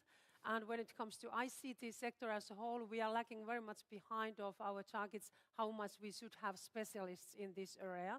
So we have to make sure that Europe is also an attractive place for talented people all over the world to come to Europe, start their businesses here, work here, and especially also we need skills on AI. And then fifth part of our strategy is also to make sure that we have innovation-friendly regulatory framework. And we are now, like I said, we are simplifying very much the processes, and we want to make businesses to Europe easier place for businesses. But at the same time, when it comes to AI, we want to really also create trustworthy AI, because we think that it's important for the future that the people can also trust to our AI system. So especially when we are having higher risks applications, when AI is used in the hospitals or in the transport, then those applications, they have to meet certain standards in the European Union, and they have to be tested before they are entering into the markets, because we think that it's important in the long term that we can encourage innovations in the same time, but also that citizens can trust to these systems also. On that note, I want to hand it over to you, lovely people. Give us a wave if you have a question for anyone particular on this panel, or just in general the panel. We have two lovely ladies in the audience with microphones who I hope you can catch, because they will throw them at you. First question, over... Yes, gentleman, brave man over there. Give him a round of applause. Get that mic over to him. Here we go. Let us know who you are, my friend. Paul Müller, I'm with Deeplight, a startup in Switzerland. Hannah mentioned access to data as being critical for AI. There is always this trade-off between access to data and intellectual property. How do you see that in context of Mr. Trump's decision to let OpenAI do whatever they want? 30 minutes and we got Trump in. It's better than the other panels. Yeah, that is, of course, also very important all the time, that we are able to also defend right holders' rights here. And this is difficult to balance. Also, we are discussing now in the European Union, for example, about creative sector and their role, because we know that also in the European Union we need European content to train AI, but also in the same time when you are using someone's work, of course, they should get fair compensation on that, that nobody shouldn't do business with other people's work without compensating that. And this is, for example, when we now speak about access to data and developing data, very difficult discussion we are also facing in the European Union. But I think it's important that we find the right balance here, and really that right holders, that their rights are respected all the time, of course. Follow up to that, Julian? I think you can build models without having to infringe IP. You know, there is a way. We build these models. It took us longer. Of course, it's more painful, but you can do it. So it's all a matter of respecting that human right of individual freedom of owning your own information. And for businesses, there is a lot of discussion of how do you regulate the data going out of the network. Well, you don't have to do it. You just can bring the technology next to the data.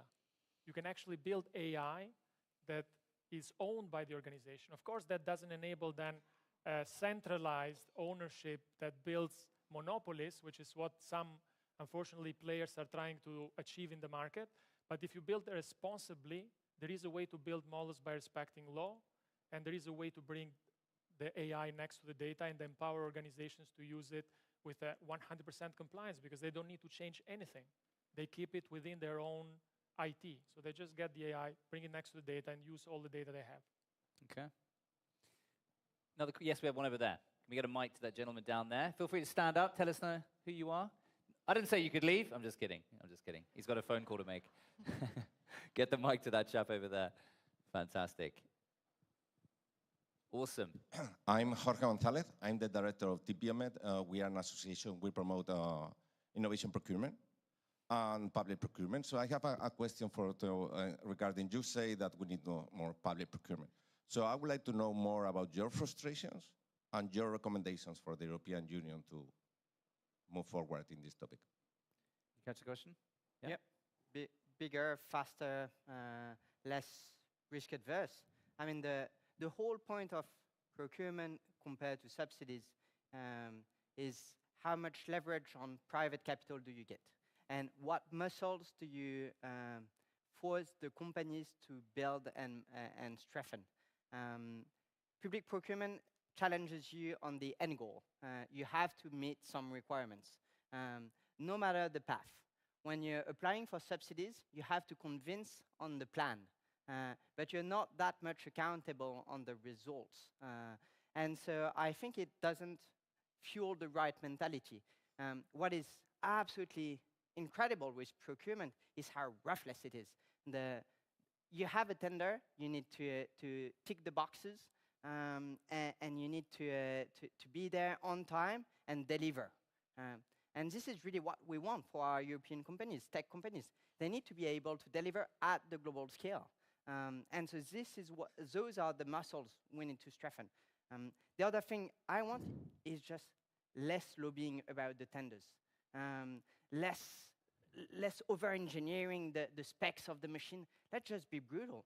You want a machine that computes, just set the bar of how much compute you want, the right level of challenge for the ecosystem, and let the ecosystem sort it out.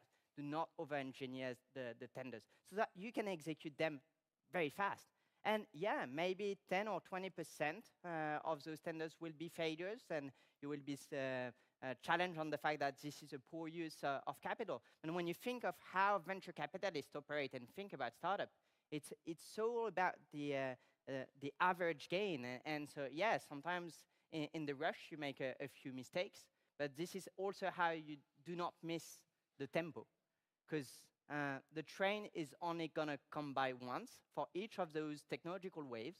We're present as a continent at the beginning of each of them, and we let so many of those go by. We have new ones, huge ones. Quantum is one, for sure. The timing is exactly now. The technology is right at the beginning of the inflection.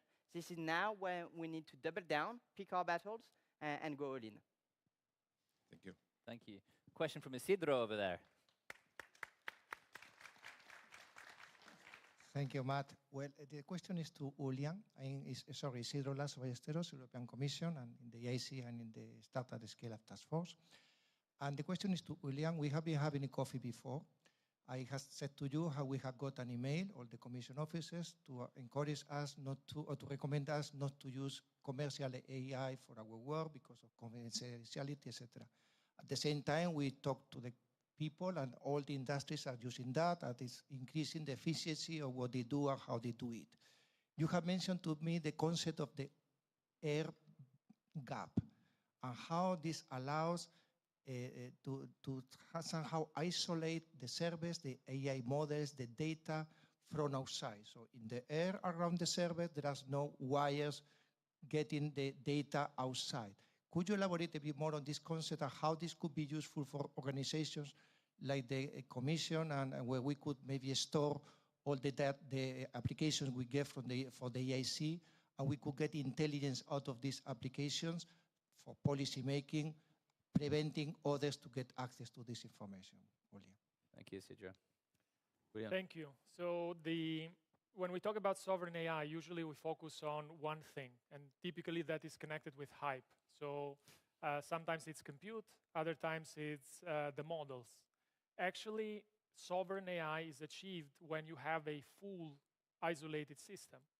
We call it an air gap system because basically it has no backdoors. You can run it offline with potentially no connection from the outside. So most of the systems that we're using today have a backdoor. Sometimes it's for a very minimal part of the application. Sometimes it's like for 1 second, of data processing. But that means that we're bringing actually the information outside, and that's enough to not have control. So you invest billions and a lot of effort into consolidating 99% of sovereignty in the technology. If you just miss 1%, you lose it all. So it is possible today to isolate these technologies. For example, it took us 2 million engineering hours of work to build our own software and reinvent also the wheel on those things that you can buy for a few cents for 1,000 API calls and all of these things that you get almost for free from the American hyperscalers. But that's not actually a sovereign AI. So the way we think it should be done is that you should get your OpenAI, through OpenAI, and own it.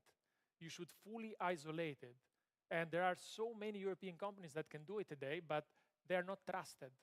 Because the first problem that Europe has with sovereign AI is that it doesn't trust itself. This is what we're seeing, right? So organizations don't trust European AI companies. So, and I think this is normal, because we're living in a culture of shame. If you make the wrong decision, you get responsibility about that. So I think we should change the narrative of the AI Act into the Trust AI Act, because the AI Act is all about building trust. And you get that stamp, that you're respecting rules, you're prioritizing humans over technology, and so on and so forth. So to close on that, I believe that Europe has the chance today, not tomorrow, to have its own sovereign AI, its own air-gapped system, its own AI models. It's not about the models, it's not about the compute, it's about the full package. How do you build an AI operating system that unifies Europe into a single digital market? This can be done today, but it requires a very scientific approach to selecting these models.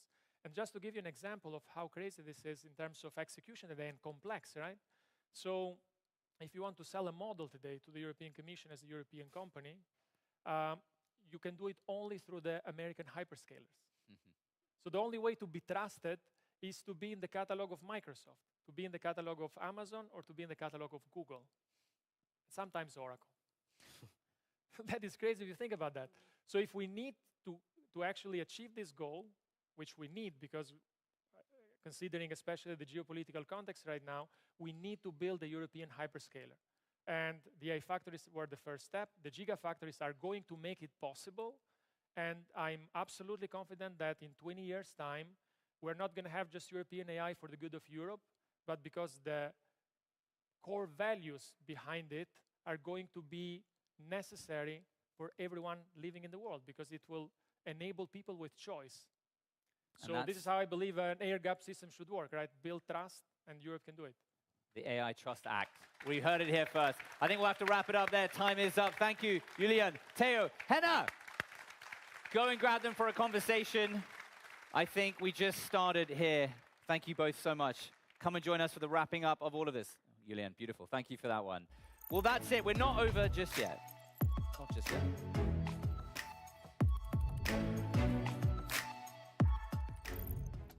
Got to wait for the jingle, So, exciting things happening later on in the big halls over here. There'll be drinks and people having conversations, getting to know one another a little bit more. If you haven't already, the social batteries aren't on the floor. But let's finish how we started. Let's bring back Marc Lemaître, the Director General for Directorate of Research and Innovation. That's the one. Vice President, how are you? Nice to meet you. Marc, welcome back. Good to see you. Cheers. Thanks again, Matt. Thank you. And as I'm so forgetful, I would want to start first by thanking our Master of Ceremonies for the last 2 days. I don't think he's had the deserved applause yet. And he certainly kept us going and kept us going very, very strong. So many, many thanks for that, Matt. And I do also want to thank all those who lie behind the organization of these 2 days of this 4th EIC Summit.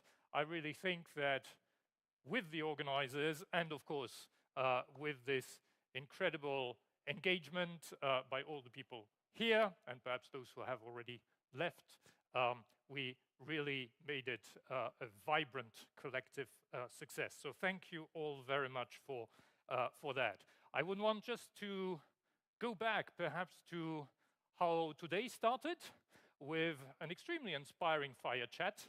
I thought myself, inspired by Mr. Lette and Mr. Moedas, who somehow brought us back to our history.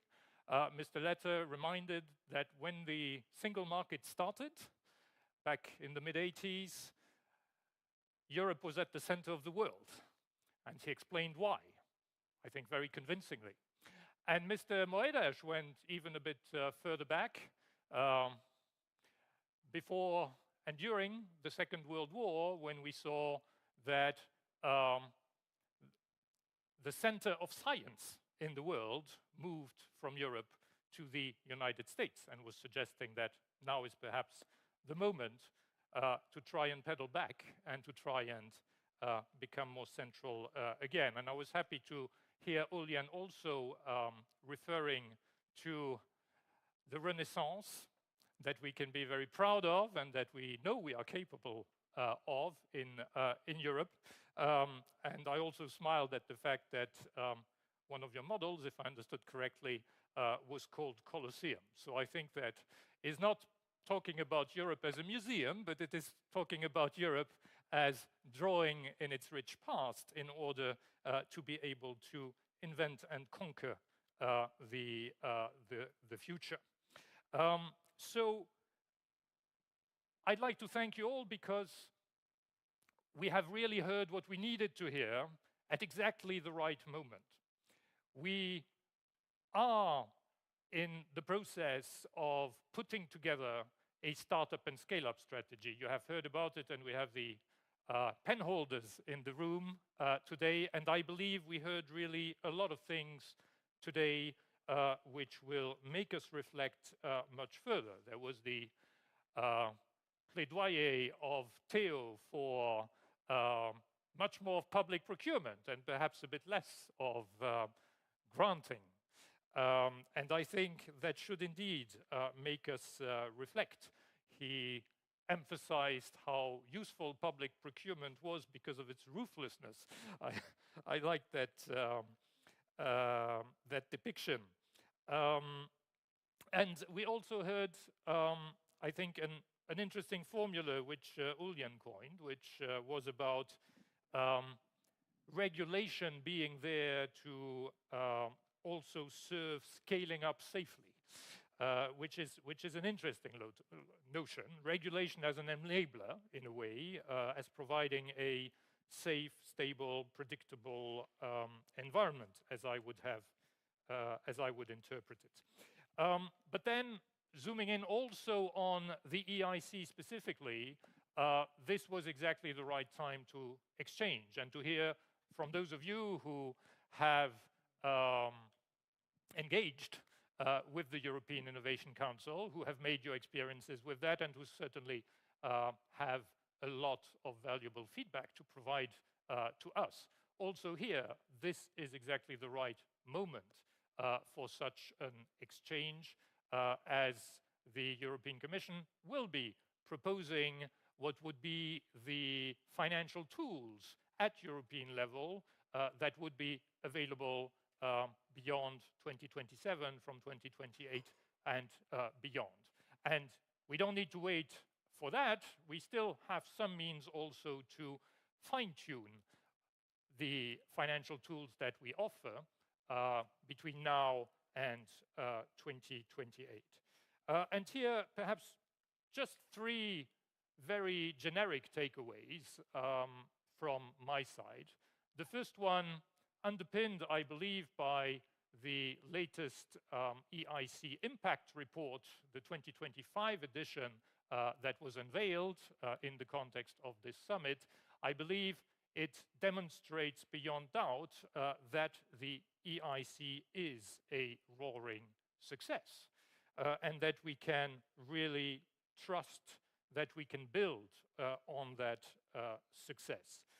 Secondly, linked to the third point, no doubt the EIC can do much, much better still than it has until now. And why not think about also some public procurement approaches here.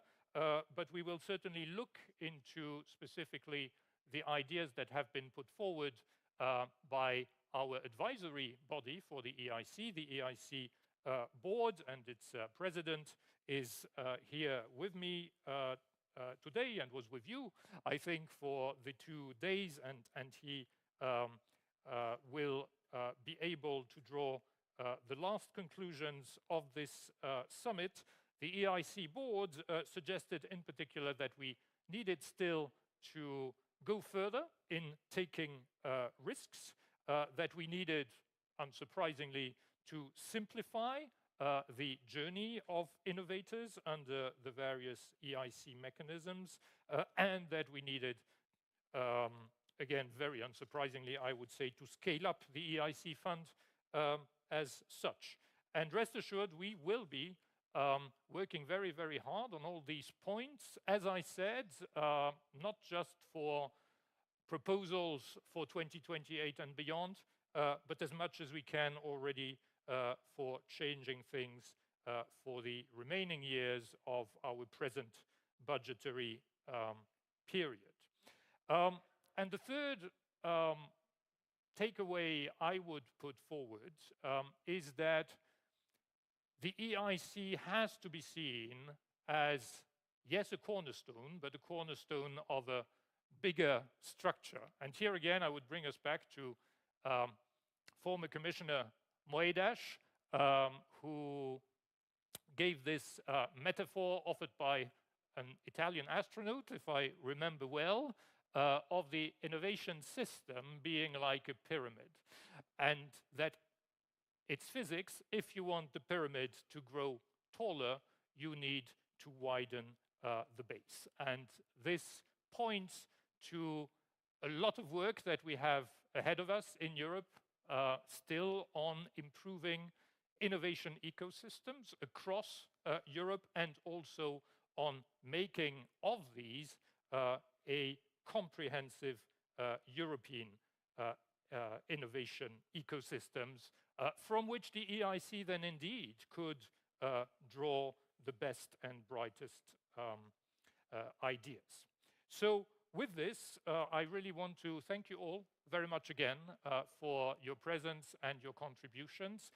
And I would gladly pass the floor to Michiel.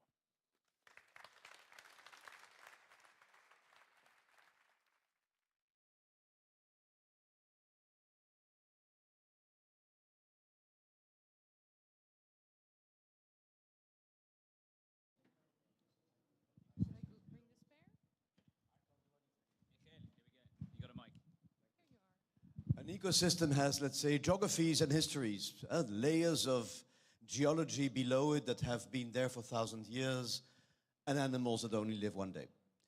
And I've seen here a big forest of people that join together, listen, make notes, smaller forest, women in tech, the business acceleration services.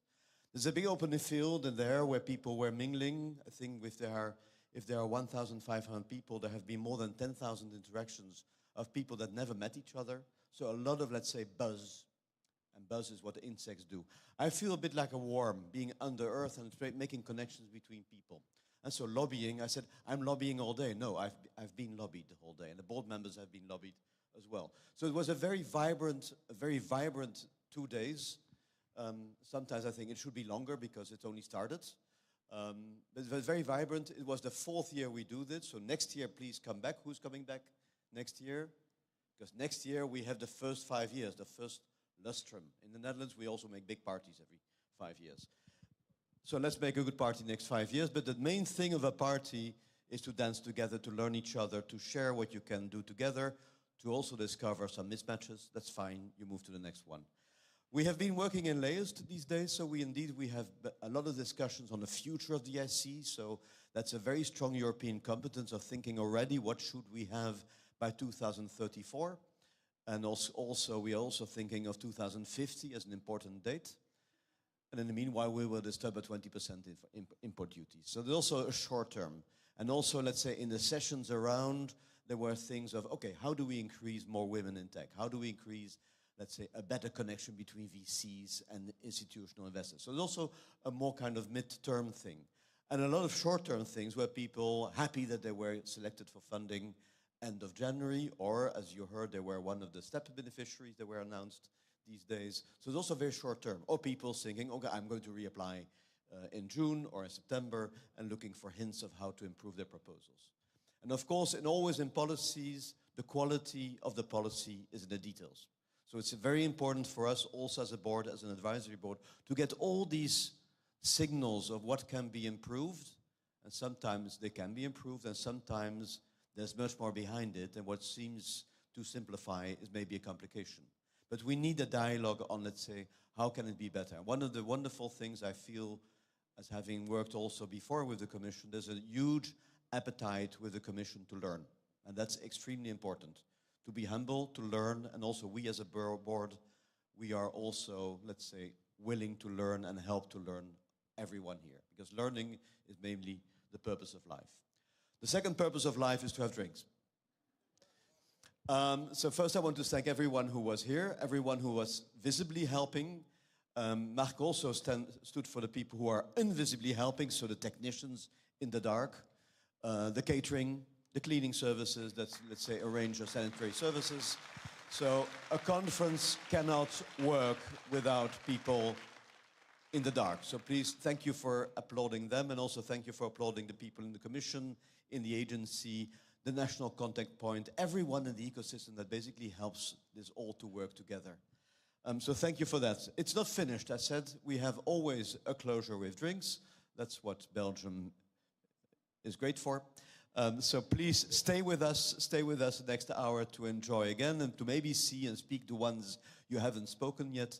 And with all these conferences, if we take one animal, the cow, we have eaten, we are digesting, but the digestion will take longer than only this evening. And so the board meeting tomorrow will be a ruminating thing, because we will also digest everything that has been said to come with fresh advices for the European Commission. So I wish you a very good drink, and I wish you excellent ruminating over the next 3 days until you go real at work Monday again. So please stay with us, and I hope to see you again next year for the 5th anniversary EIC Summit. Thank you all. Thank you, Michiel. Thank you.